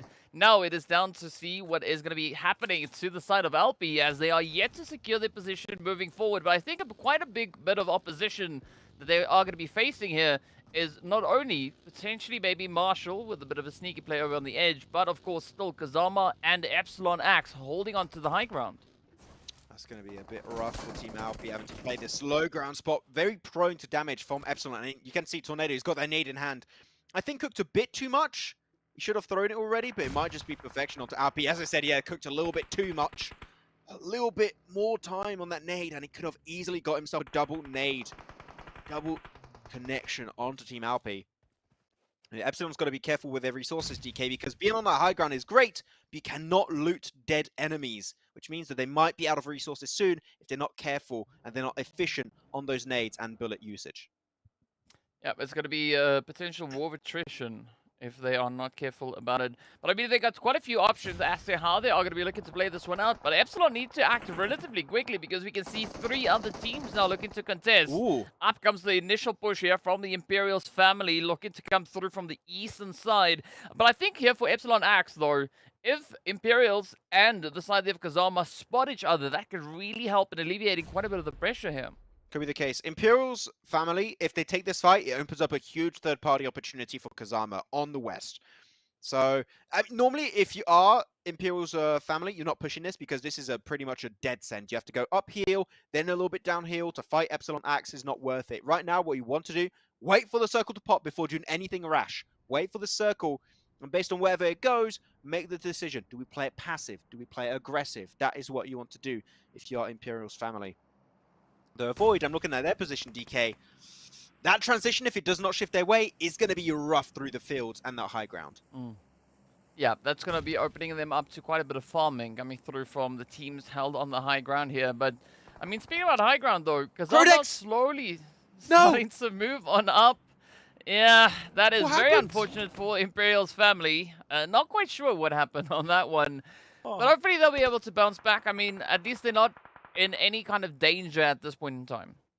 Well, that sucks. I don't know. Can they get the res there? I mean, he fell quite a decent amount. I don't know if you can just go down, pick him up, and get him back up there. I think that's just not quite an option. So now Avoid over to their POV. Trying to use that ridge for as long as they possibly can. It's not going to be in the next circle shift unless they have a really lucky circle. But this is good to have a good scope of Kazama's position, Epsilon Axe's position. Can't quite see Imperial's family, but Avoid's warehouse is still in bloody play here, DK. They don't have to move just yet. Luck is definitely on their side. Well, let's see whether or not that is going to continue moving forward now with T-Pes just sneaking in on the edge. But I think this is also quite a vulnerable position of T-Pes to find themselves in. I mean, they're going to be exposed if they're trying to commit to some form of a rotation. Meanwhile, you could see a little bit of that utility play now being extended. Marshall also yet to make any kind of decisive move, but they have a great opportunity down on towards Moxito. Trying to get a little bit of sneaky scout done there with the car. And we'll be able to advance to Epsilon. I don't think you're welcome here. Okay, that was lucky didn't get caught out, but T-Pes actually going to go for the fight 1v3, but Bypass got himself such a great opening nade. Can't quite get the flush. But because of this fight unfolding, if you are Kazama and you hear this fight, you might want to crash onto the Western Warehouse. That would be a great opportunity to go for it. Yeah, that could be an opportunity, but first, Avoid, well, they need to avoid the flames, because this could be exactly the kind of opening that T-Pes now need to just form some kind of security on the very edge. I don't know if they're going to be able to find their hands over on towards Lazy X, but meanwhile, the tension is still building up into the northwestern edges. Bypass definitely going to be looking for every available angle, because he cast it, trying to get themselves patched up. But I think this nade, I mean, if Burke lands it, that could be the end, at least for the front line of Avoid. It's good for Jaipass. He's able to just at least slow down the approach, the potential breach of DPS. But they can't assist Jaipass right now. He's going to be stuck in this fight for as long as they can really tell. They do get the res, actually. It was down to the last second. The res does come on through for TPS. While this fight is happening here, there you go. The cavalry is going to be joining up, but TPS going to be holding down their ground. One-on-one trade so far, but one is flushed. While the other could be rezzed up possibly, but the Blue Zone is pushing against them. The clock is now ticking as we're about to reach the very last circle of this game, DK. Well, it's not over just yet. T-Pes still have a bit of a fighting chance as they do find a great play onto his Bypass. One down. Now they got to find a way to get themselves secured up into Zord. And I think potentially maybe trying to push over to those hay bales could be the position they need to try and get themselves secured. As you can see, Burke trying to just ensure that they have a bit of a fighting chance moving forward. You got to be so careful with those peaks, because again, the moment you look out, it's going to be SK77 just locking in the spray down. Oh, that third party of Alpi versus the Kazama fight onto Epsilon. Such a good engagement up north, and I think Alpi is going to be able to secure that high ground spot unless an insane clutch starts to unfold. You can see in the picture right now that Kazama are holding the buildings. Epsilon has been swiped under the rug. Not much they could really do into that one. But it's going to be a 2v, like 2 squads fighting each other. This is another 2 squads fighting each other. Whichever winning team survives those 2 fights will have to clash once more later on down the line. But Kazama seems like are losing players one by one, down to now a solo. Alpi will survive the fight up north as a 4-man squad. That transition could be in favor of Alpi if they're able to make it alive downhill. I mean, so far, Alpi doing quite a stand-up job here, bringing an end to the reign of Kazama. Sending them back, though, with 8 eliminations. A very good play, but looking at Alpi, I mean, 12 elims up already, 8 eliminations only in the hands here of Bego. I mean, a phenomenal play that they've been able to secure, but now it's down to whether or not they can find the angles onto Avoid and potentially even onto the side of T-Pez. It really is that. I don't think there's any cars remaining on both of these teams for TPS and also for Void. They're just going to try and outlive the other team down in these fields and get a second place, but I think the first place should be going Alpi's way. They're going to have to go downhill, DK, so it's not going to be that easy for them. They need to apply as much pressure as possible while they still can use this ridge line. After that, it's going to be down, making it downhill. See if you can survive, but TPS is going to be sending it forward, and Berg is going to be picked up and will be the first to go down. Goodbye, Berg. I mean, this is a beautiful defensive angle coming through here from LP, but they still gotta choose so much more. They still have to find Desti out in the open as they do pop gas, and that's it! That's it. That's a 14 or 15 elimination game coming up on Team Alpi.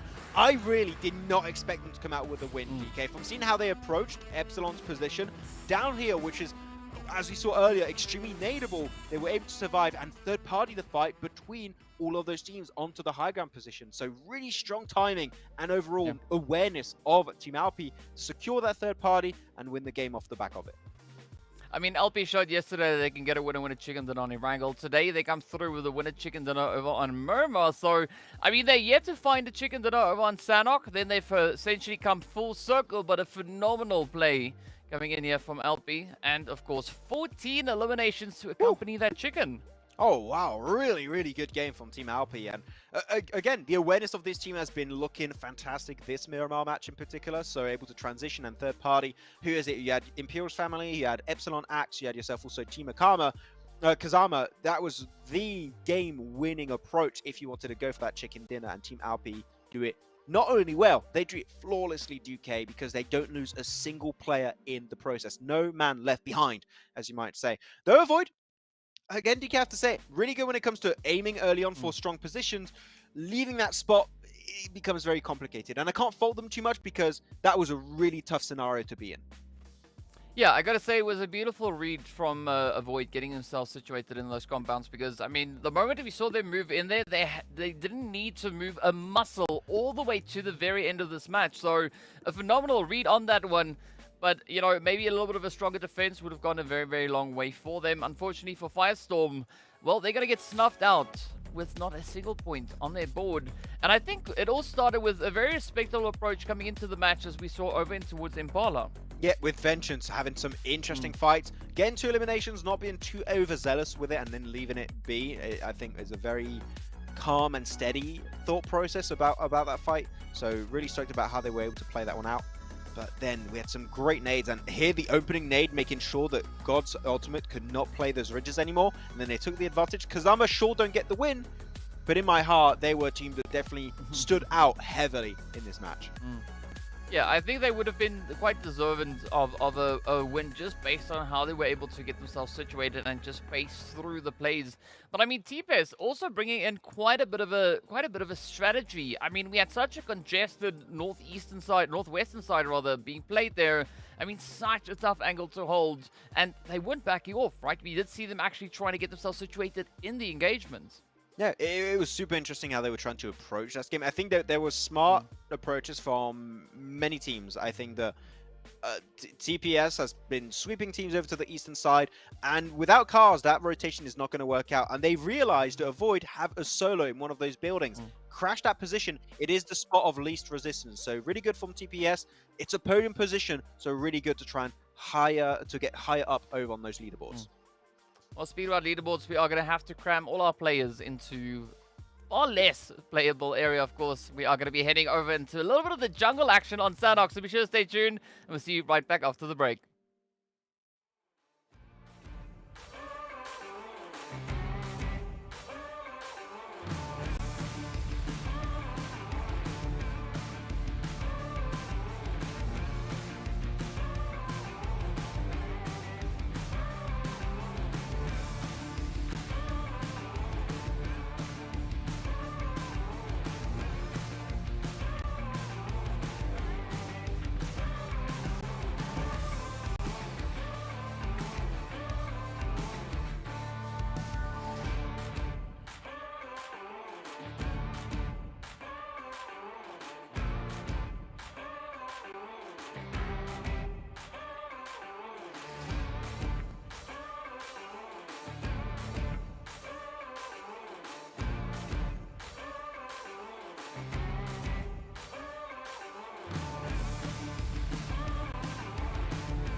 Welcome back, guys. We're getting ready to move into game number 3, day 2 of the last chance qualifiers here for PMCO EU. Now, Max, we've seen 2 amazing games already popping off. Of course, this last game we saw, well, the players there from Team LB securing themselves their second winner chicken dinner. And now, as we are getting ready to move into a little bit of the jungle action, right, who do you think could potentially be the team to surprise us with that chicken?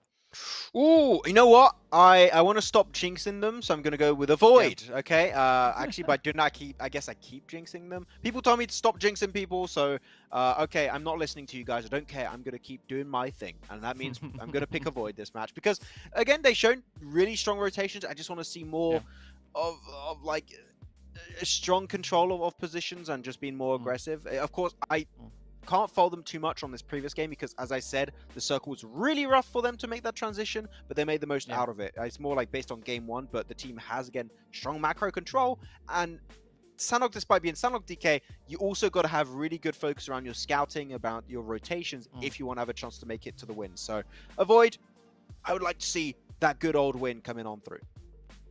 Yeah, it's going to be interesting to see whether or not, you know, you can maybe shake a little bit of that, as you said, that jinx ability. Right, but how about you? Me, if I had to choose a team, I think it'd be one of 2. I'd either go for T-Pez, because as I mentioned before, they've been a very, very consistent team based on their matches yesterday.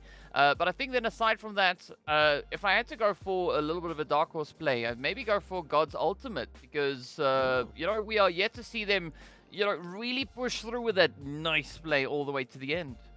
Yeah, God's Ultimate actually an interesting team to go for. All I saw in the first game was them getting rushed down by, well, then Team Rush living up to their name. So, yeah, God's Ultimate also had some good potential. Kazama also, I would like to see them do well here because they had a really nice approach to the western side. It was just, again, tough circles, tough luck. Even though I think there was an opportunity for them to third-party avoid after they initiated versus T-Pes, but that's just if you're really trying to be super nitpicky about that fight. So I can't really fault them too much, but I can fault you one thing, is that we're going into Sanhok, and that was a horrendous transition, but we're going to go with it. We're going to wing it, and we're going to get right into this match and see how these teams are going to adapt to the jungle of Sanhok.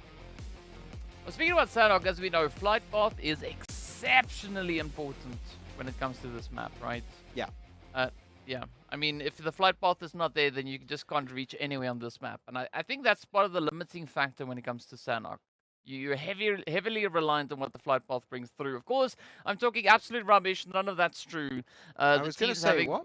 Very easy accessibility across the map here. And I'm curious to see, though, where the zone is going to be popping. Because, I mean, Sanhok sometimes quite nice, but other times a little bit brutal. A little bit brutal, but we love it. We love it that way, DK. We wouldn't have it any other way. Currently looking at the POIs, God's Ultimate got himself a strong position in River Trifecta, looking for the name, River Trifecta. Always good, waiting for phase 1 circle if it is based and centered around that spot. Very easy transition point from Northwest Island, Southwest Island, or the mainland over to the east. So I'm personally a big fan of that spot. If I drop in a game, that's always where I personally tend to go, DK. So can't really go too wrong with that position. Also because it gives you access to Bootcamp Hill, south of it, which is where Yama69 currently is playing. Very nice indeed. Yeah, and well, speaking about very nice, I think a very respectable zone coming through here. I mean, Vengeance finding themselves essentially smack dab center zone there, just on the edge of Quarry. But again, as we saw come through our matches here, we don't necessarily have any hot drops over on Sanhok, which I think is quite surprising.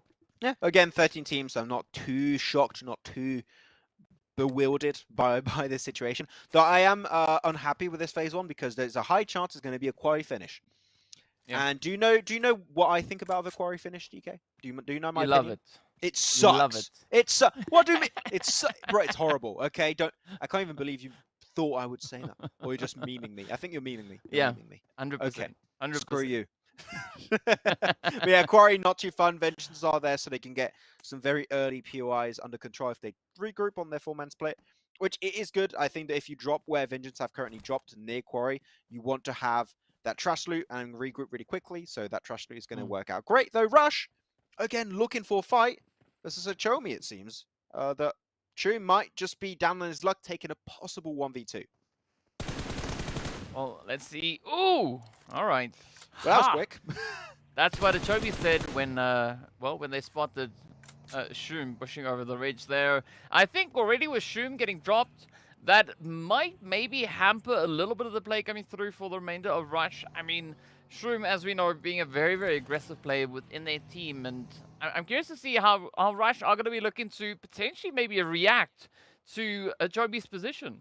I think you don't react. I think you just take it on the chin, say, okay, we screwed up. We're trying to be too aggressive. We're trying to do too much.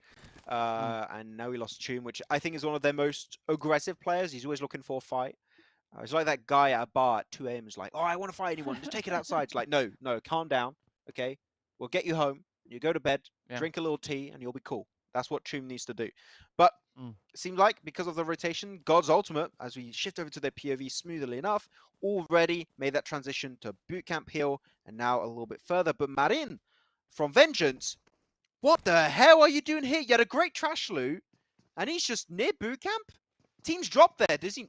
Was he not told this? I think you didn't get the memo. I'm not sure what Marin is doing here. This is weird. Might have been a little bit of a disruption in the feed, but here we go. It's not gonna be Vama.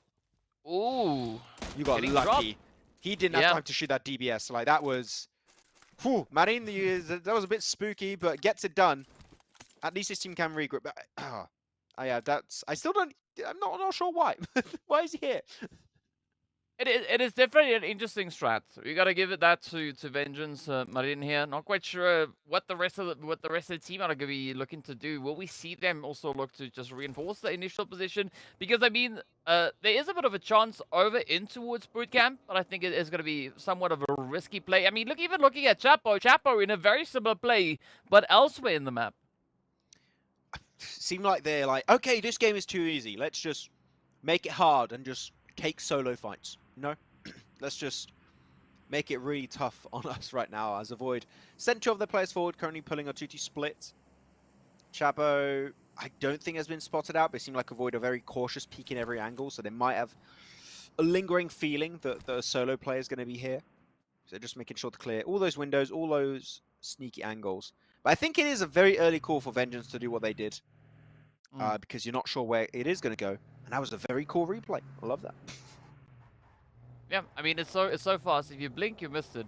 And that's sometimes just how replays That was go, Shroom's POV. It was Shroom's POV. Exactly. Exactly.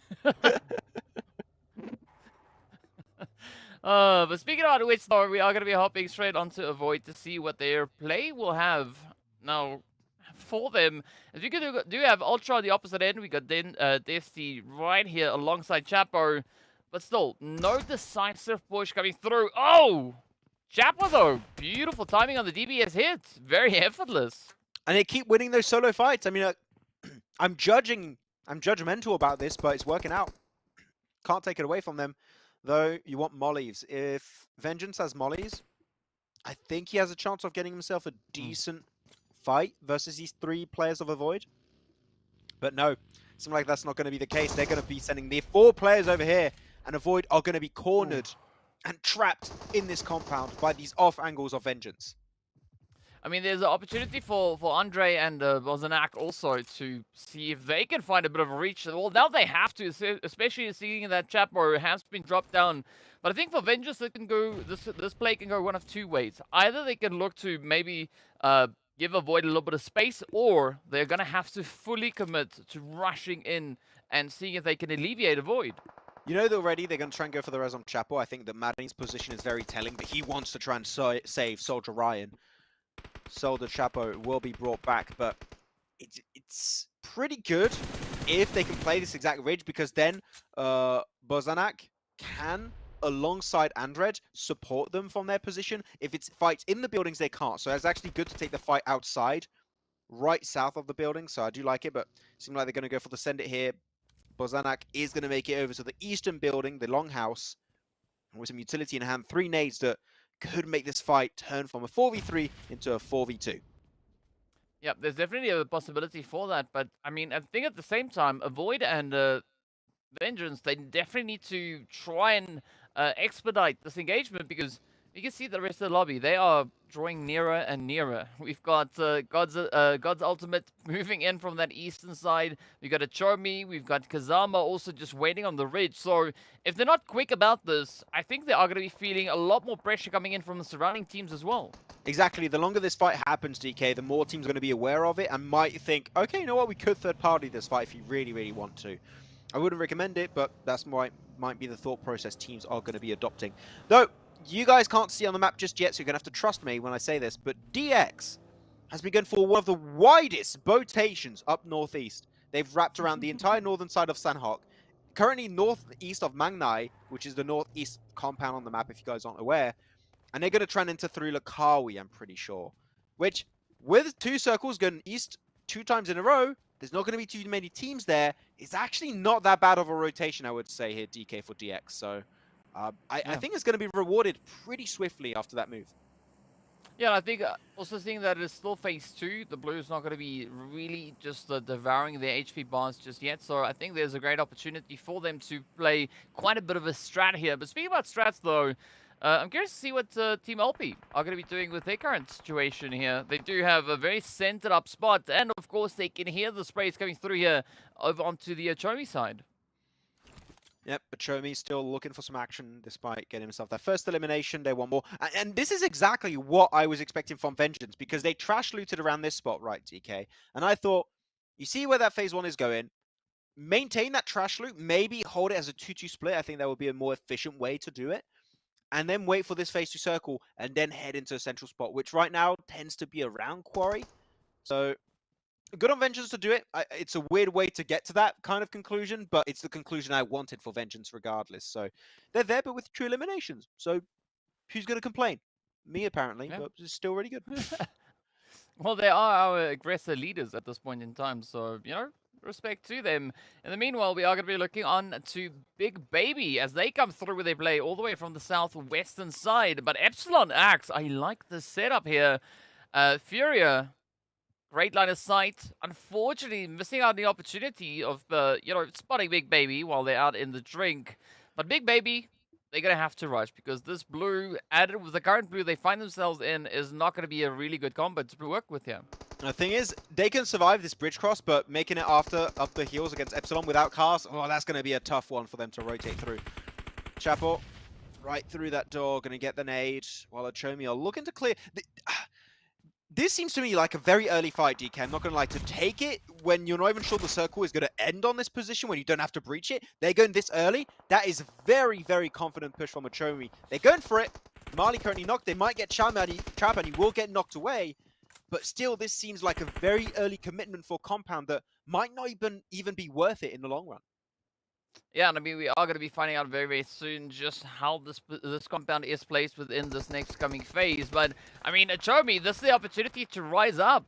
Definitely, Citizen is going to try and push for that res over on towards Marley.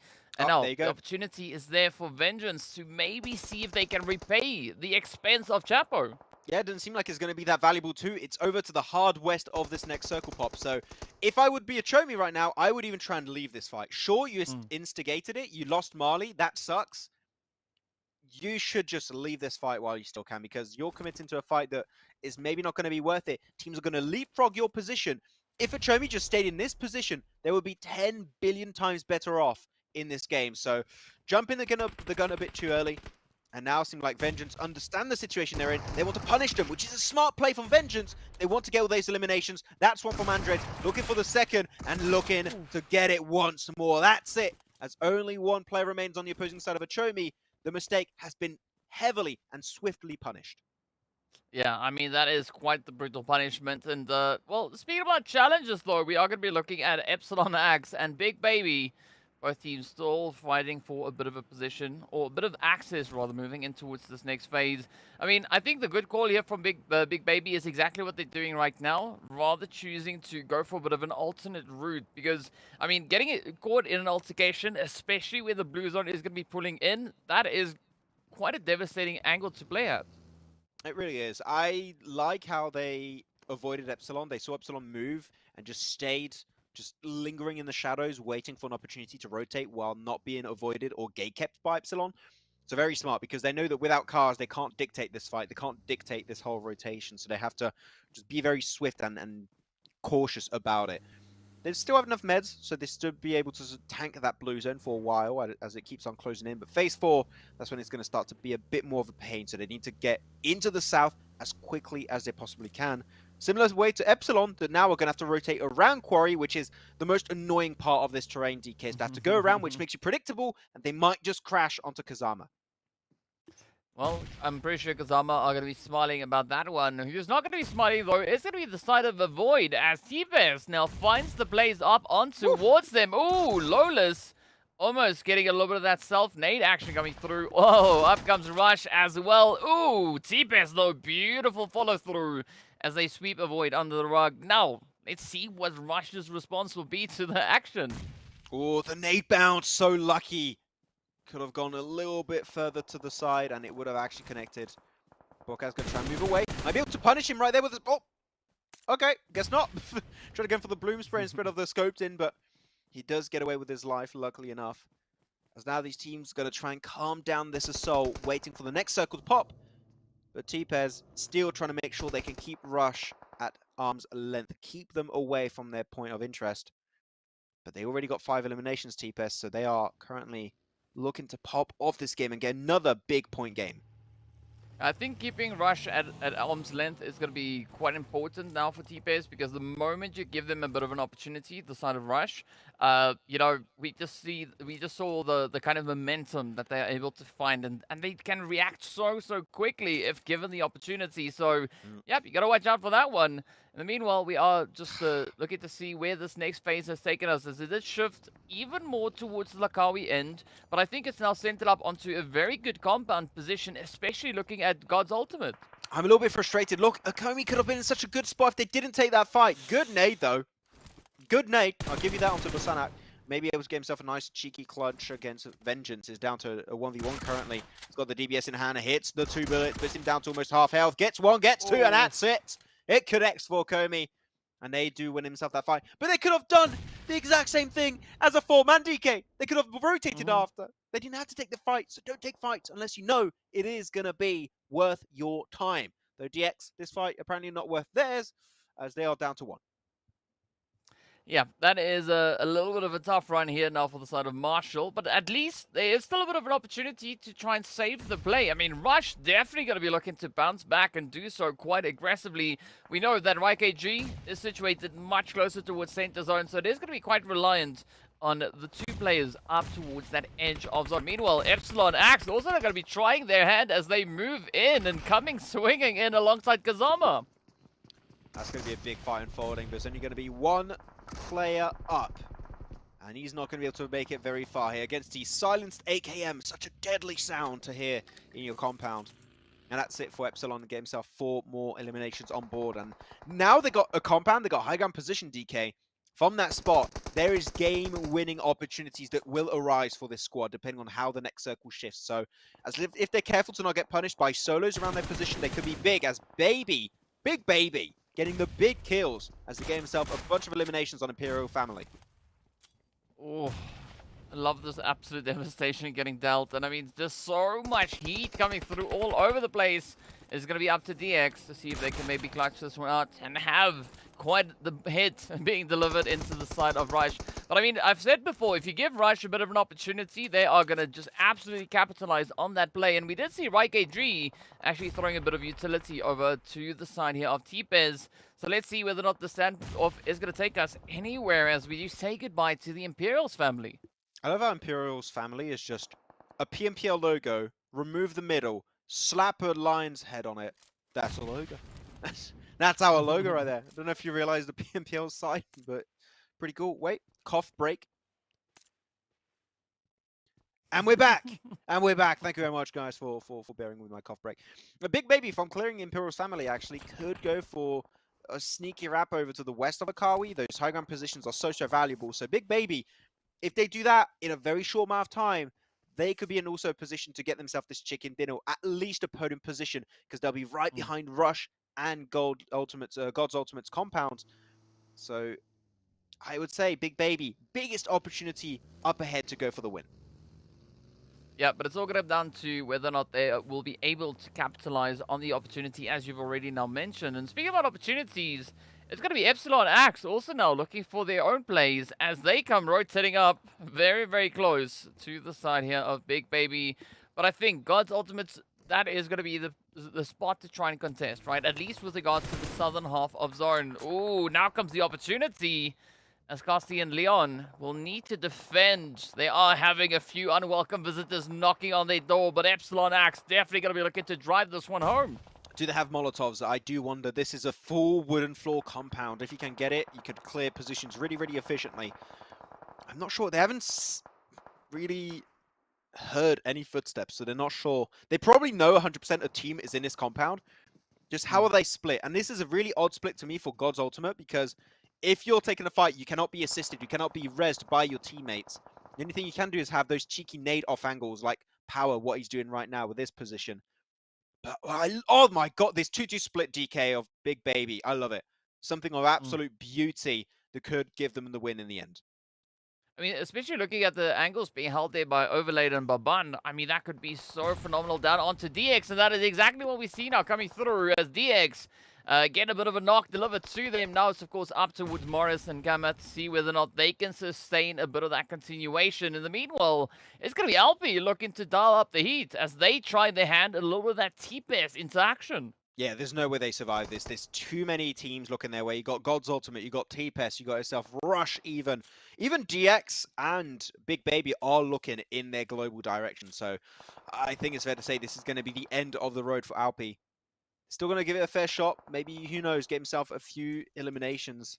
And if they're very, very lucky on that move, or very efficient, should I say, they might just get the control of the T-Pest compound. But another shot comes through. Boca's going to be the one to get the knock. Might be able to secure it. As Mokito just trying to run his way down. But with the footsteps, he's going to alert T-Pest. And he's going to be prone to taking nade damage, possibly. As actually, they cross over the road, so they give some time to Alpi to get in the position. They're not going to die just yet. Ooh. All right. There could be a little bit of a strategy to be had here. In the meanwhile, we'll see God's Ultimate now losing another player. Ooh, Epsilon Axe. Off they go. Bags packed, shipped out with 4 eliminations up, but still quite a bit of contention coming through over on towards the northwestern side of Zone. We still have T-Pez as well as Rush and LP trying to find some kind of consistent play and positioning. Meanwhile, Big Baby still going to be looking to capitalize on a very wide split. The moment Epsilon died, it pretty much locked in the game for Big Baby, I'd say. There's no way they do not win this game. Teams are fighting far over to the west. You've got full control of pretty much 80% of this current circle. Maybe 100% if it's a hard eastern shift. And all the teams are going to have to fight uphill to beat you. And there you go. Now they've got pretty much 99.9% control of this circle, except for that little teeny bit of land that God's Ultimate currently are playing with. But Big Baby, you want to regroup, because otherwise, God's Ultimate, with those nades, might be able to get the upper hand.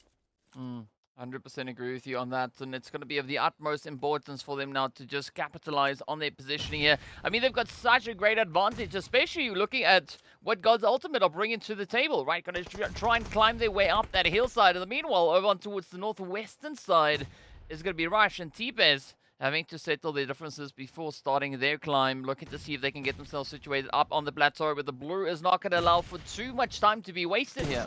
Strong made from Ramon 2 on the side to initiate this as God's Ultimate. Here you go, T-Pest looking for one, but the spray down of Reikage begins. 0 eliminations so far, could be looking for 2 eliminations to kick off his fight here, but he's going to be picked away by the DBS out of range because there's that broken a weapon. And now he's going to try and go for the res, but he's not going to be given the time of day by God's Ultimate. They want to clear it up, and that's day 2. And that's exactly what they do next. As now the 3v4 is going to unfold, but they're still pushed by the blue zone DK.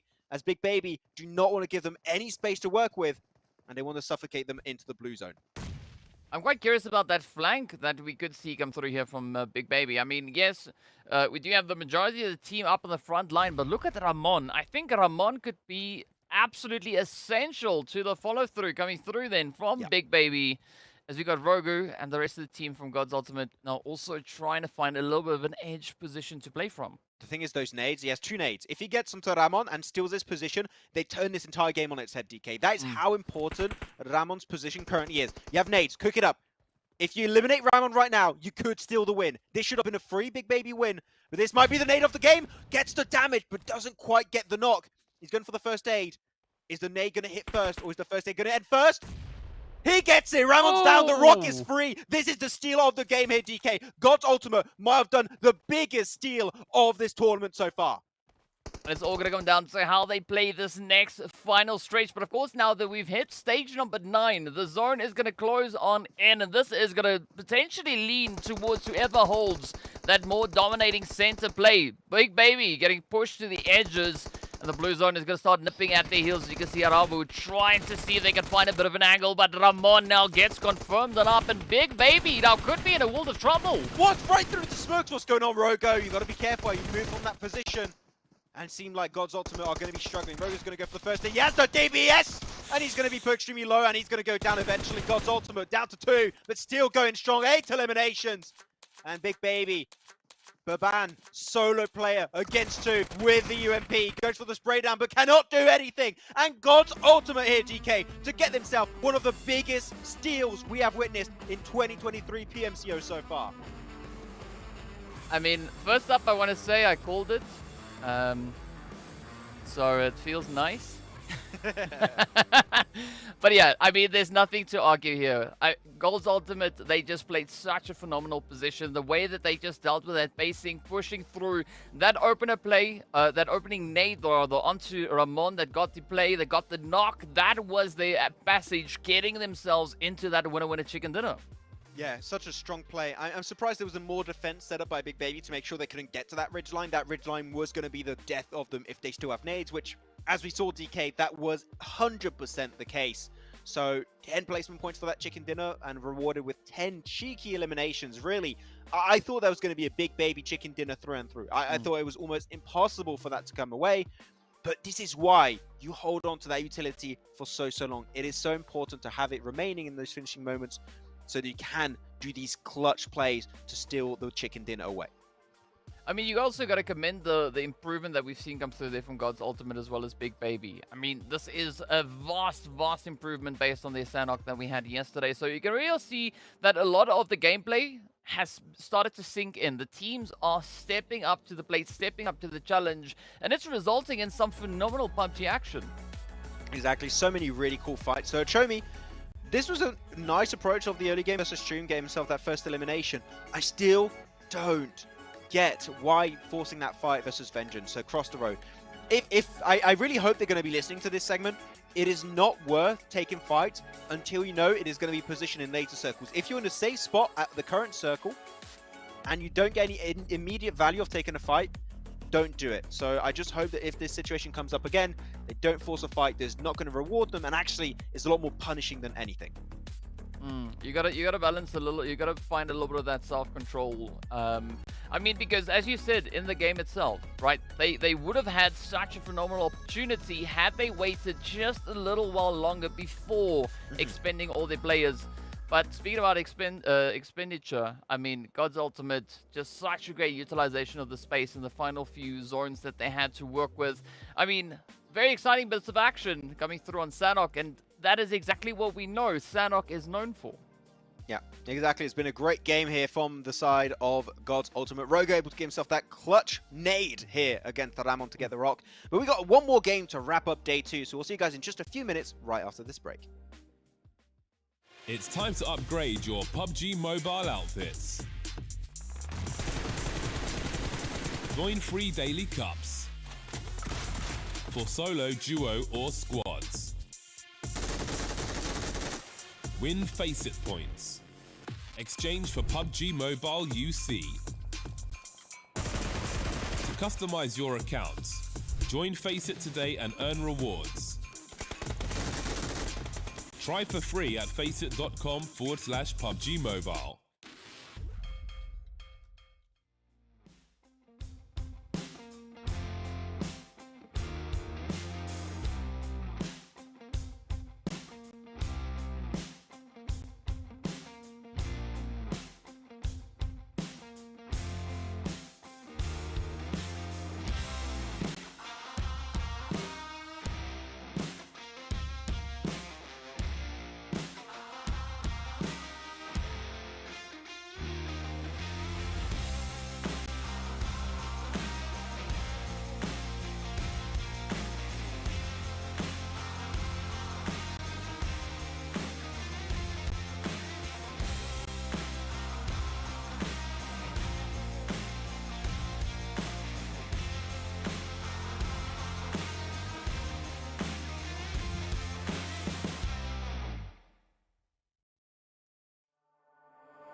What's up, guys? We're getting ready to move into the final match of day number 2, game 4, about to hit. And of course, we are going to be stepping right back into Erangel. We've had now our opportunities to see what the teams can do on Erangel, Murmur, as well as Sanhok. And I got to say, though, a very hefty punch coming through there from God's Ultimate. I think that has essentially been the best game that we've seen from God's Ultimate in this entire event so far. One of the biggest upsets also, we have to keep that in mind. It was really meant to be a big baby win through and through, and yet they just turned it around with not one singular nade, with two nades. Were really well played from Rogo to just get rid of the rock angle setup, and then you can just play the game off the back of that. So really strong setup and steal from God's Ultimate. So you cannot doubt this team anymore. If there's a situation like this that arises again, chances are they might just be able to snatch away the chicken dinner under your very nose. Though, back to Erangel.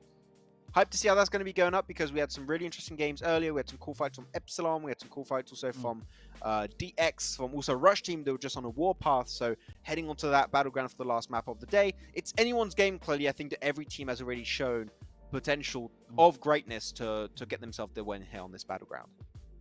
Yeah, I think it's going to be exciting to see what the combination will be here, whether or not we could potentially have a few repeat offenders step up to the plate, step up to the challenge. I mean, it's definitely been hella contentious today, right? The teams, in comparison to what we had in our matches yesterday, today just so more aggressive.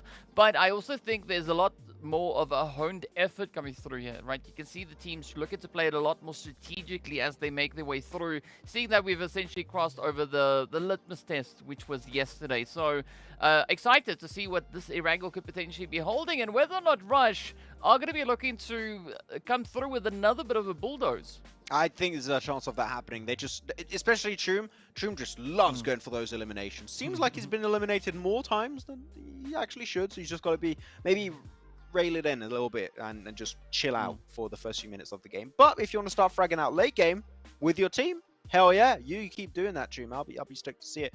But I think that teams now are coming to the realization that after being part of the thousands of teams in the early stage game, you had a lot of you were given a lot of opportunities, I think, to do comebacks like this that we just witnessed. So I think that as you get further in the tournament, as now we've reached last chance, you're going to get punished a lot more for any kind of misplay. So Big Baby might want to be a bit careful if this kind of situation comes up again in the future. But with that said, DK, we're ready for our fourth match and final match of day 2 of the last chance for PMCO 2023 Europe.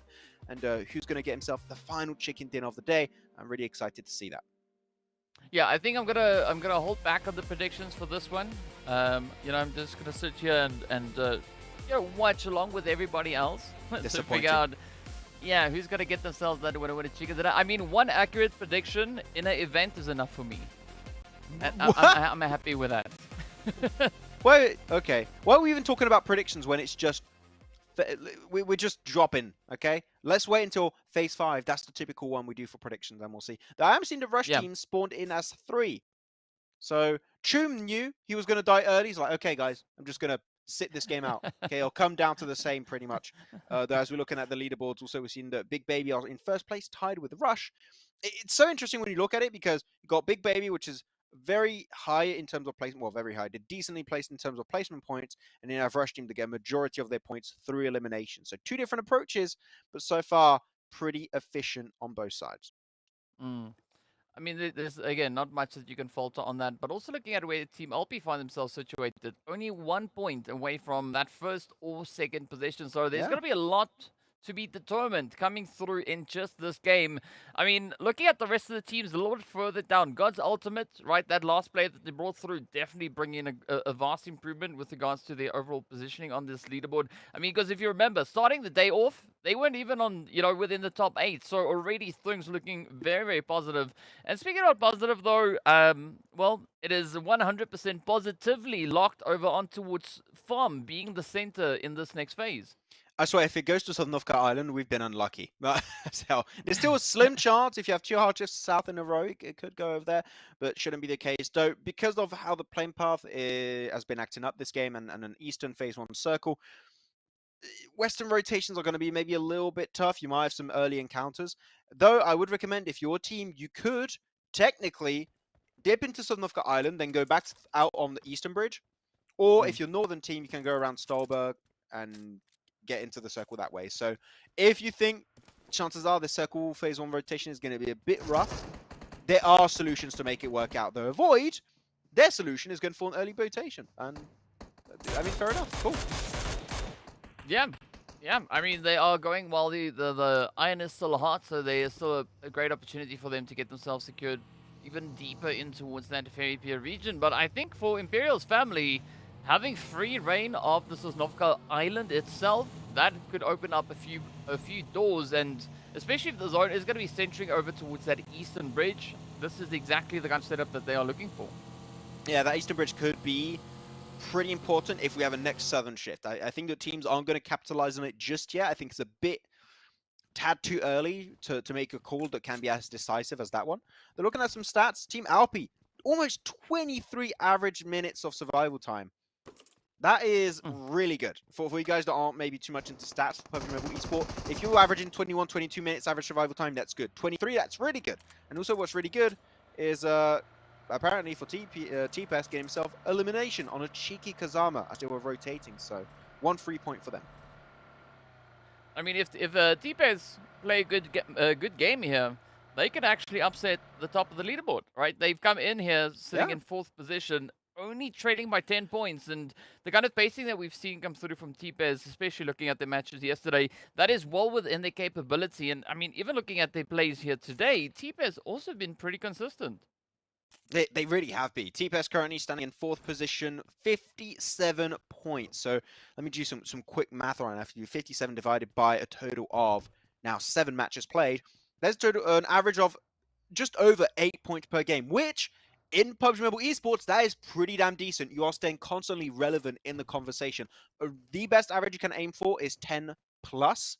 That's like winners kind of averages. If you can reach 10 plus, you are a team that can gun for first place in a tournament. But when you're 8, you're just remaining in that top 3, top 5 position, and you can do a mad dash towards the end to maybe snatch that first place. So DPES, definitely not to be overlooked, as you said, DK.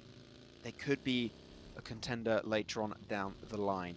Though some teams also go for their rotation. Kazama, despite losing a player, have a lot of breathing space in their position, and they're going to go for the previous Epsilon compound, which, because of the high ground position and the hard time you would have to breach it, I would say isn't too shabby a spot to go for in phase 1.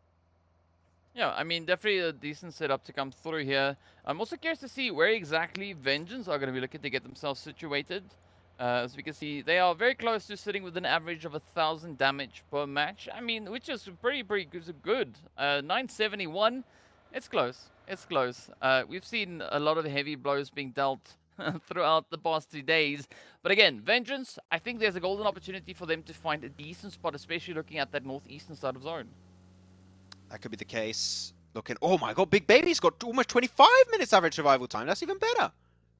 Holy smokes. Holy mackerel. That's really good. Okay, I'm just getting surprised by these average stats. Or I'm a numbers guy sometimes. Okay, I like it. I can't do the math, but I can appreciate the numbers when they come up. As they are just going to be chilling in Primors. Possibly could go for boatation if they really, really want to. I think Avoid might also do that. They had boats earlier.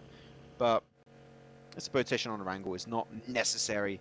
It's ultimate God's God's ultimate. It could work both ways. Can reverse the names.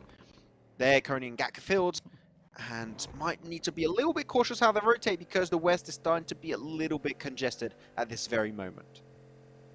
Yeah, I think they're gonna have to maybe try and just rotate south of Pachinki, in between that and the coastline, if they are going to be looking to squeeze through to get themselves, maybe even further over towards the eastern side of that zone, or if they're just opting for a very centered up position to play off of. And speaking about positions here, I mean, Firestorm also currently holding on to a little bit of a widespread position over on towards the northwestern side. I mean, Venom.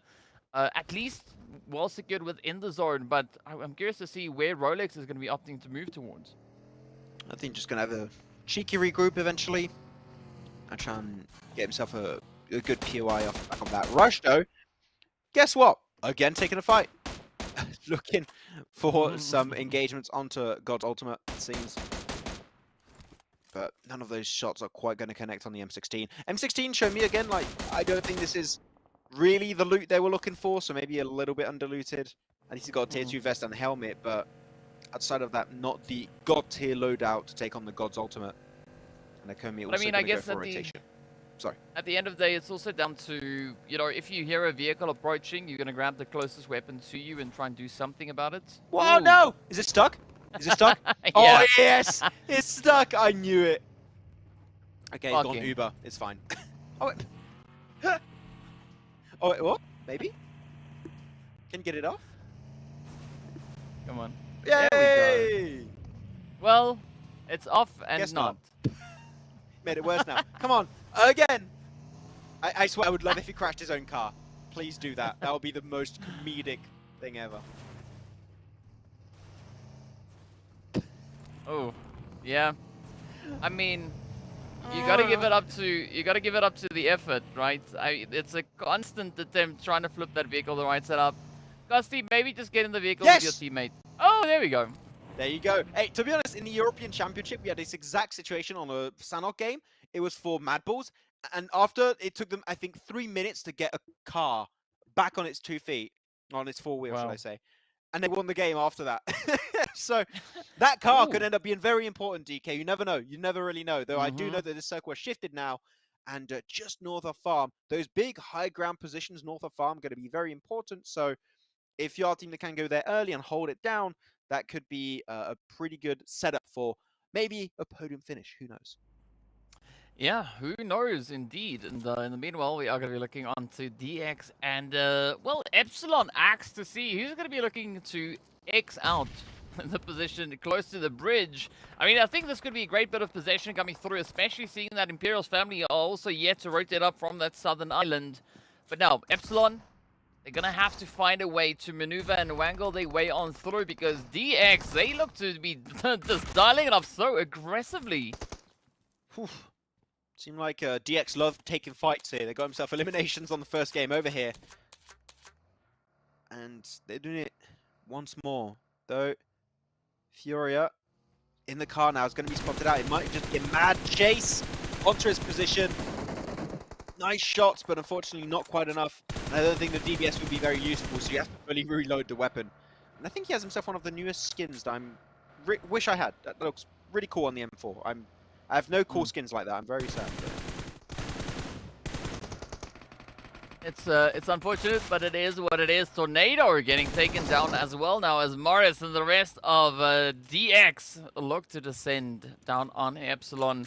I mean, so far, right? Epsilon being dealt with quite a bit of difficulty here. I mean, reduced to one player. It is going to be up to Furia to see if they can find a superior position to call home and maybe just hold there as long as they possibly can manage. In the meanwhile, also, Void, SK77, has been picked up by the Big Bad Blue Zone. The Big Bad Blue Zone. That's definitely a way to describe it. I heard Papa Blue, but Big Bad Blue Zone. That's another one, apparently. But it's going to do its job, I think is something we can say about this position for sure. Kazama went, again, as we saw earlier, for the quick rotation in this spot. Really good combat. And actually, no, it's not the same one. They went for the south. Interesting, because the previous circle made sense. This one makes even more sense. I think that they could move back to that previous compound. I think as a 3-man, it would be really good to hold. But seem like they're more interested in keeping the entirety of TPS at arm's length, keep them away from crossing that roadside. So fair enough. It's a decision, but I do think that there were better options available for them than going for the early rush on that compound. As we're waiting for the next circle, that if it goes back to that position, I do wish, as it's pre-scouted, that Kazama do go back to that previous spot. Well, I think it would be an interesting one to see how that rotation is going to pan out for them. Speaking about rotations, though, Imperial Family, they tried their hand at getting themselves situated, and we did see Grodex actually falling as a result of them pushing through. But now they've opted back onto the southern island and instead going to be rotating around the western front. I mean, this is going to be a very costly play, at least with regards to the HP bars. I mean, they've been looting for some time, DK, so I think that in terms of healing loots, they should be fine. They should have all the stems, all the bandages, and first aids they need to make that rotation work out. I think gas might be the bigger issue if they're unlucky with the car spawns, but I think that they'll be fine. Just got to be careful with God's Ultimate that's currently playing box compound, which could be a bit tricky if you go there without any information. So just got to maybe do a quick little pit stop, scout ahead, then keep on moving, because that could be a bit tricky to get through. And as we know, information is going to be of the utmost importance at this point. But also then taking a look over here onto Team Alpi, I think this is a relatively decent position. I mean, they do have, at least a decent line of sight going from the north all the way down to that southeastern side. So they've got a great bit of expanse to make, a little bit of something with. But I think where this is not necessarily the best spot to hold is looking at the hill side that we've got just on the western front. If the team was to occupy that hill, that could really apply quite a bit of pressure over onto Alpi here. It really could. It could be a really strong position to hold on to. Okomi also going to be making their way into the circle. There's quite a few compounds, but the number of compounds that are yet still available is starting to dwindle significantly. And I hate this building, DK. I hate it. I despise it. Because you cannot protect your cars when you are in this position. And it's not as efficiently as you might like to. So, sure, you're fine for now. Leaving this position later on if the circle isn't quite favorable is going to be a tough task at hand, DK. So they need to really hope that the circle gods are on their side. Well, all they can do is pray and hope for the best. In the meanwhile, it is going to be up to DX and Vengeance, just having a bit of a stare-down competition here. But I was actually quite curious to see how Alpi is going to be looking to play the position just west of where we are right now. As you can see, both teams making their way through, looking to get themselves situated in a decent bit of hard cover. But again, this is where Vengeance needs to worry, because you can see Marshall just timing that shot, popping up. And now Marin could also fall victim to a little bit of spray. Yeah, we've seen a lot of people play the M4 DBS, which is strong, but I think we have seen a slight change in meta recently, where we are seeing a lot more Mini 14s in play, like long range SLRs. Not quite the bolt action. We're not seeing too many Kar 98s or weapons of that caliber, or the Mosin Nagant is not being played that much. I would like to see more SLRs, more Mini 14s being played, because I think that in these kind of fights in particular, where it's all about peeking or into compounds at a distance or above ridge lines, Mini 14s would be really good. Look at Matic for Gladiators. He plays it really well as a reference, though. Kazama, I criticized their move here, DK, earlier, but it seemed like it was the right move to go for, because their compound is smack dab in the center of this next circle. I mean, they're just good at reading it, I guess. That is exactly what we're looking at here. Yeah, and they are no strangers to positioning, because yesterday we did see them clutch up this game. They got the winner chicken dinner, doing so with 13 eliminations. So, again, there is quite a bit of a expectancy being created here for Kazama, and I'm pretty hopeful based on the current angles that they are holding within the zone. But in the meanwhile, we still have Vengeance and DX trying to settle their dispute out on the very edge of zone. We got to watch out for those third-party sprays, though. If you're Vengeance, you have to take the fight or push away DX, which seems like DX are not interested to take this fight any further. They're kind of moving away. Tayai is scouting another spot, which is free and in circle, so big ups to DX here. Apparently they find himself a successful game plan for Phase 4. But Vengeance, it's tough to go to Farmer here, DK, I'd say, because you're forcing yourself to go through a rotation in the open terrain around Farm, especially the west, which is pretty rough. So they're safe for the next few seconds, but that rotation, I think, if teams are looking their way, could be the undoing of Vengeance this match. So they've got to be very cautious of how they approach Phase 5 and onwards. Yeah, and I mean, of course, Team Albi, they're going to be smiling of regardless how Vengeance look to play this next rotation. But I'm curious to see what Bego is going to be doing in that position out in the shack. I mean, the moment they start moving out, that is going to be Sayar just locking in the spray downs. And meanwhile, it's going to be Vanda there from God's Ultimate also now having a little bit of a chase down. Yeah, the thing is, look, their cars are going to be in so much danger. They can just pop the wheels, get rid of everything. They do get one player actually split away, and Firestorm actually going way too far into the fight, and they're going to be prone to taking fights, taking angles. So fights are going to be ensuing that they can't quite take head on. Surprise one. Oh, there you go. They go for the car crash. That makes more sense. That's what I was expecting from God's Ultimate. Do not give them the time to heal up. They get into the car. They're trying to get away with it. Oh my word, is this going to work out? There's no way. Okay, that's what I thought. There's no way that actually works out. And Rolex is going to be sent right to the graveyard, back to the lobby. And God's Ultimate on a tear over to the west and looking to go for the fight onto a Kobe. Oh, of course the play though hard, taking quite a bit of damage. Beautiful follow through coming here from Kosti, but not out of the woods just yet as God Ultimate needs to find the final bit of an approach. Oh, down they go, Roya. Still being in a position where they could clutch this one up. Helping to alleviate a lot of the pressure, but Rogo stepping to the plate. How is Rogo allowed to get away with that? That is insane. An insane double.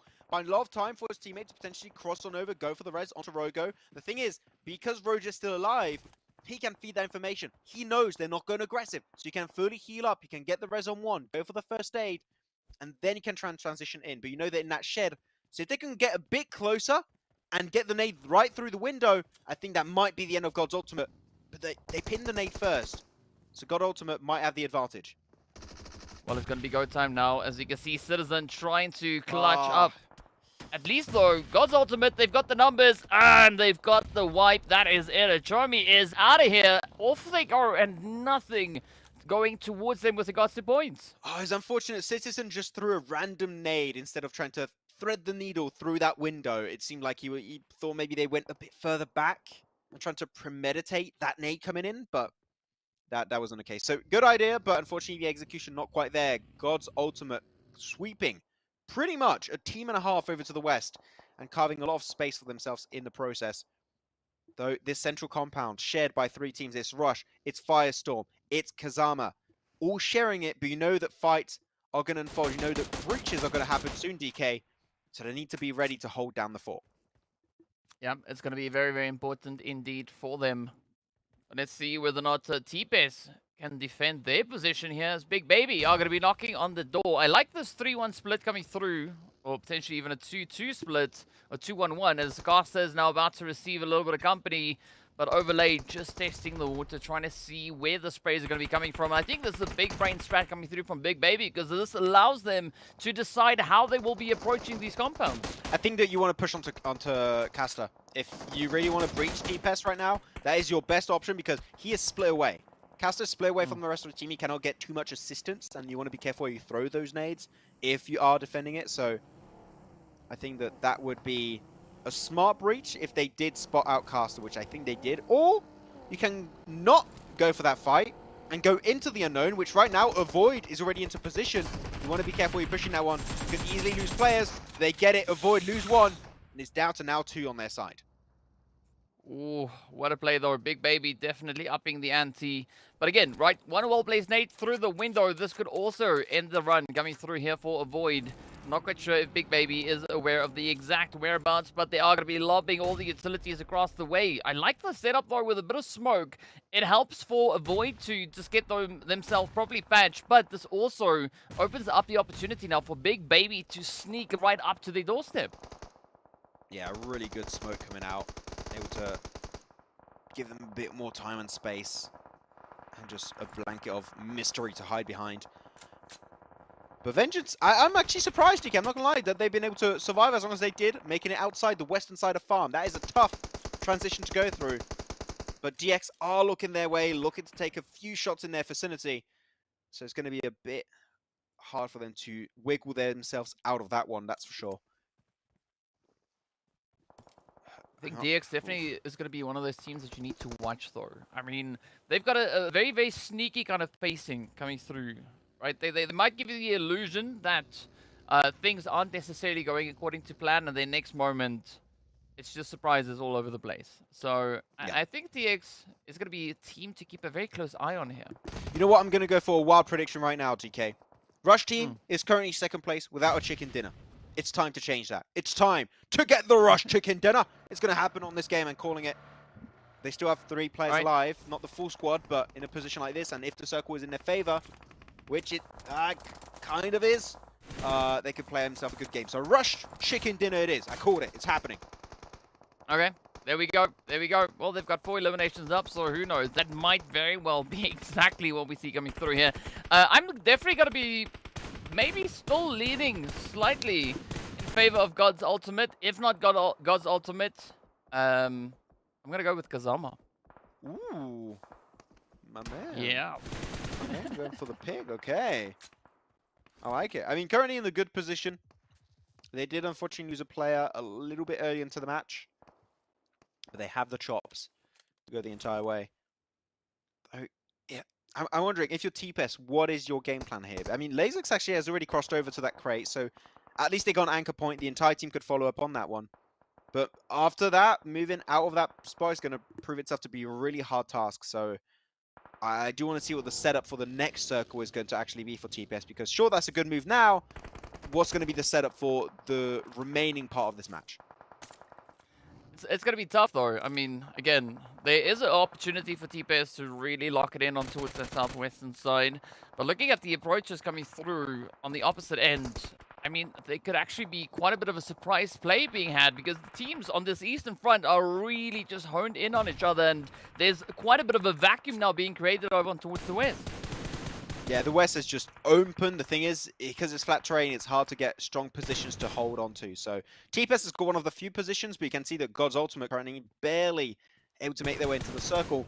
They're not going to be able to apply that much pressure because they don't have off angles, which actually I'm saying that Power is going for a wide rotate with the car. So it seems like they're trying to control more terrain over to the west in that kind of open terrain, as you stated earlier, DK. Though Rush, finally, the fight is coming their way. It's vengeance. They're going to try and take them down, and they already got the upper hand, get himself 1, and looking for more. Oh, come on now. Vengeance just got to follow through. Rush right up in front of them. You got to watch out for Shroom, though. Shroom already with 4 eliminations up, and I mean, as a 3-piece, sitting with 5 as a team, this is a really good play. Now, let's see what the angles will be here from Vengeance. You still got to watch out for those third-party sprays finding their way in. Matana's position is so important. It really locks down Vengeance. They cannot leave this position, which makes them so prone to nade damage. And as you see, Shroom gets a knock, gets a flush. Vengeance down to a single player now. They should push it together. Shroom, Raikage play as a duo to get this done. This is going to be another elimination, and that's it. 8 eliminations.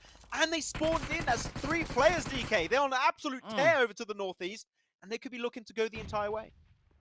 I mean, Shroom, again with a big boom, it just works out so phenomenally. But now it's the opportunity here for TPS to find a bit of an approach onto the side of God's Ultimate. As you can see, Kosti and Leon just off in the distance. Lazy X trying to find the appropriate angle and weapons to utilize.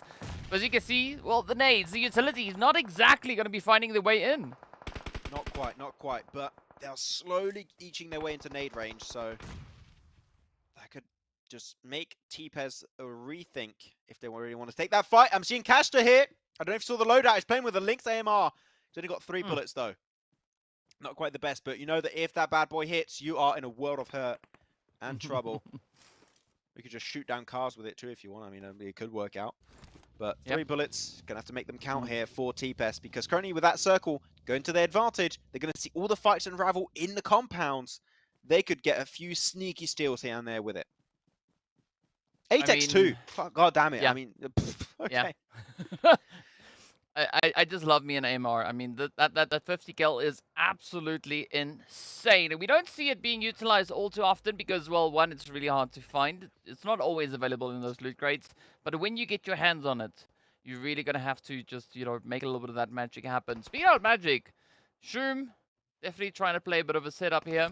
I like this approach coming through from Rush. They still have all three of their players in this game, and I mean, again, if you let Shoom do what they do, it is going to be absolute chaos and carnage. And I mean, God's Ultimate now also coming in with a bit of a play as they push forward Ooh. on towards the side there of Firestorm. Seems like they just want to put their eggs in 2 different baskets and just hope for the best. Right now, one of the baskets got absolutely crushed by Firestorm and just all the teams into that eastern compound. And Lon is going to be the one to confirm himself that elimination for himself. And because of that, they saw the rotation. TPS know we can be even more egregious in our split to the west. We're going to each our way closer and closer towards God's Ultimate, chuck the nades, and just try and be the kings of the west. Because if they do this, I think DK, they could win the entire match while just waiting for this fight in this compound to unfold under their very eyes.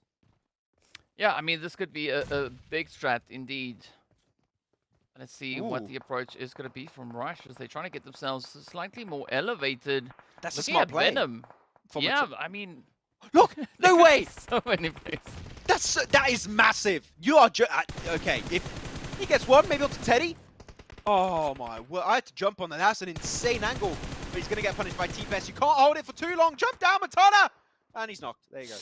I like it, but also it's a bit risky. Yeah. I mean, again, a big rush of adrenaline coming through there for them. And now, with the 2 Bs, I'm not quite sure if Shoom is going to be able to get that red secured. And now this opens up the opportunity for Firestorm to put quite a bit of pressure onto this rush position. The thing is about Firestorm that scares me a bit is they're gonna get collapsed upon.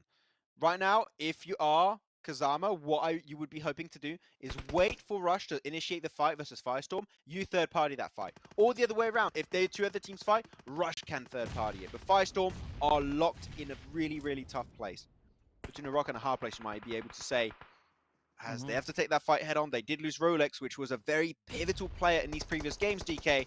So I do wonder how they're going to deal with this pressure while TPS are slowly encroaching on the west. Yeah, time is definitely running out, and now this is going to be all that big pressure plays. So Firestorm going to have to try and hold true, but I think TPS could definitely bring in quite a bit of a helping hand, especially looking at their position down on towards the side of Rush, as well as the side there of Kazama. TPS angles are good. Just get the smokes, buy yourself some time. That's massive. Venom's going to be get picked away by Kazama. Preeta's going to be the one to secure himself that one. The nades are available. Could be once again getting the pinch onto Firestorm. That's one nade. Gets him solo. Almost a knock here. But he still has mollies.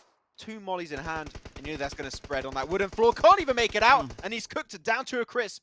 As Firestorm down to a single individual player. Kazama keeping the pressure on. Ooh, but a good read coming through there from Kazama. As you can see them now trying to find a good positioning. Up comes Preety, looking for a little bit of that continuation, right? Looking to dial the heat up all the way to 11. But now look at this, right? Kazama, they know exactly how they need to push through this play, and they've only sent in, well, 2/3 of their team. But now it's going to be John taking an absolute bashing here. As you can see, Lon getting traded on down. Preety still having quite a bit of ground to play off of. These nades from Kazama are so good, and the DBS push to wrap it up. That's it for Firestorm. As now we are into the podium finishing moment, DK. It's Rush, it's Kazama, or it's TPS. And TPS with the 4 players alive, it seems like this is their game to lose. They need to make sure they get these angles to get themselves to win. But Teddy's here! I didn't realize, what an angle! Oh, come on.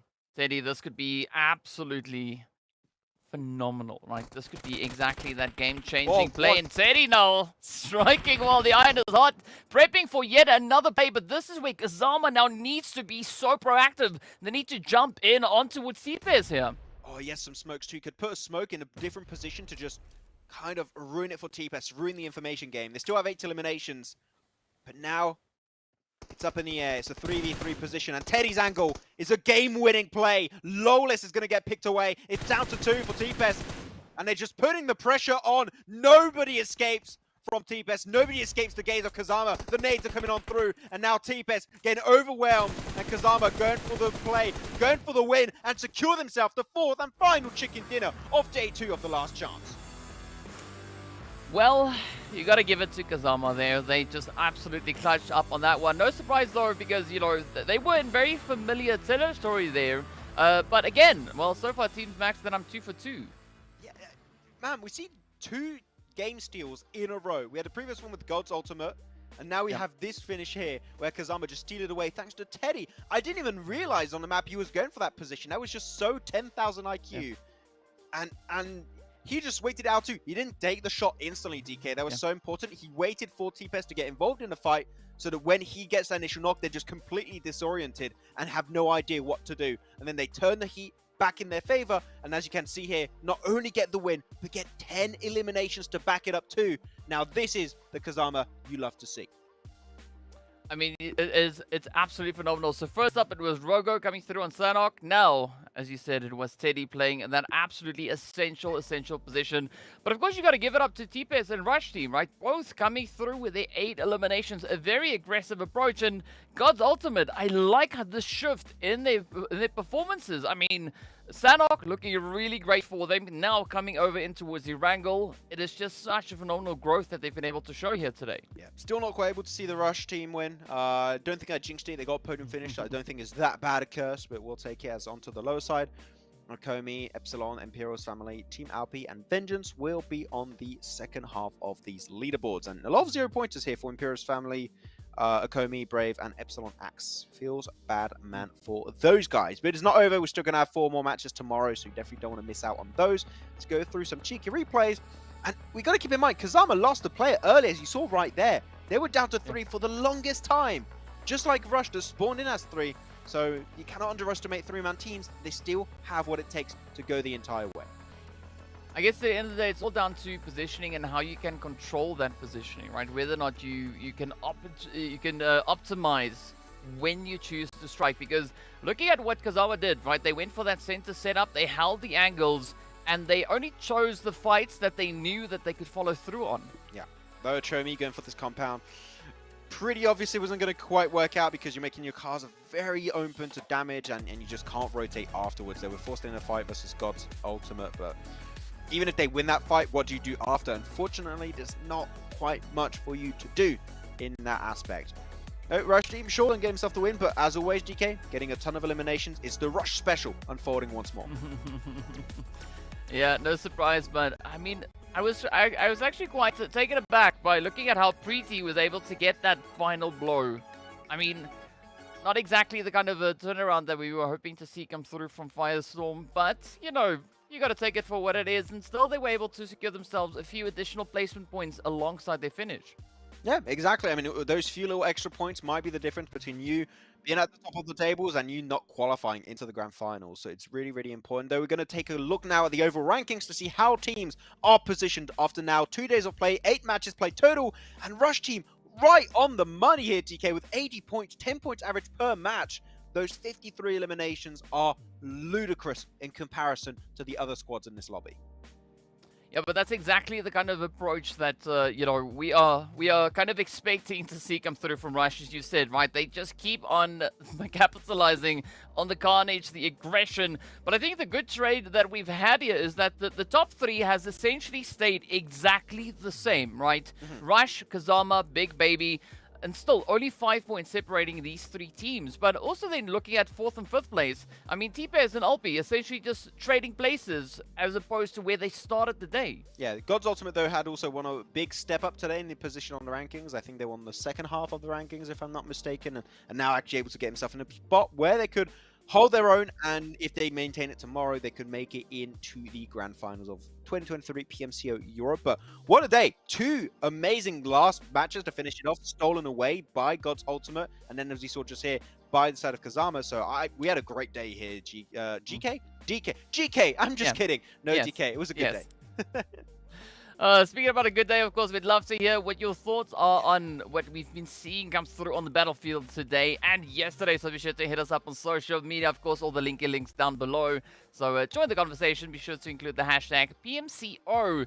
And, well, tell us what your thoughts are. But I got to say, though, I mean, just a transition going from day 1 over into day 2, a very aggressive change up, and I think day 3 is going to take it even further from what we've been seeing so far. I mean, we know that those last days are where teams are going to be desperate, DK, tomorrow. The teams that are at the bottom are going to be like, okay, we've got nothing to lose. We want to qualify for the grand finals to maybe kickstart our PUBG Mobile esports career. So tomorrow they need to bring everything they have in their arsenal, so even just a glimmer of hope to make it into that next stage. So tomorrow is going to be a real interesting and heated day. I cannot wait to see who's going to be the ones on top at the end.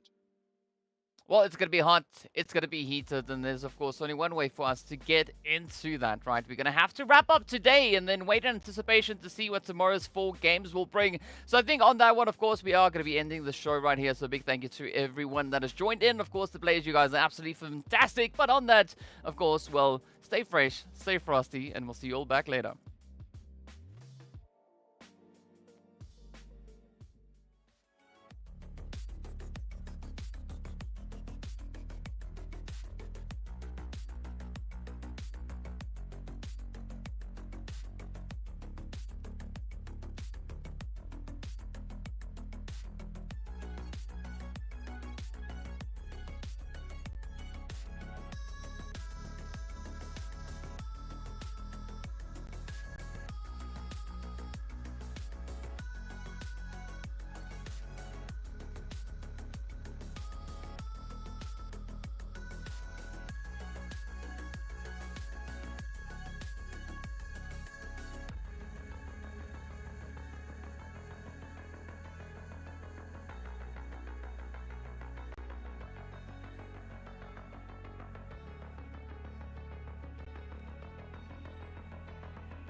Bring the band in.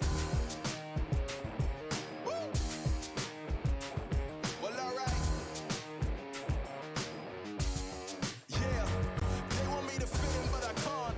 I'm too different with it, too advanced to think. You know my intuition. I got bars and ink, but never in a prison. Too far gone, never gonna sit and listen. This is optimism mixed with the best. You get it?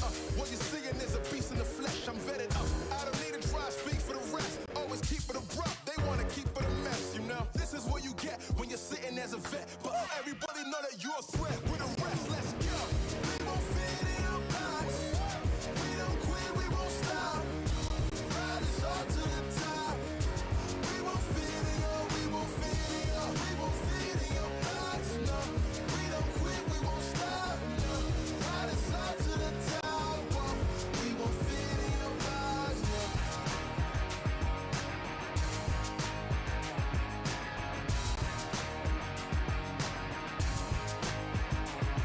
Look, I try to tell you we don't fit in your box. Why you try to box me and I got the key to unlock? I know the locksmith, optics, speak of the lots. I'm eating lobster.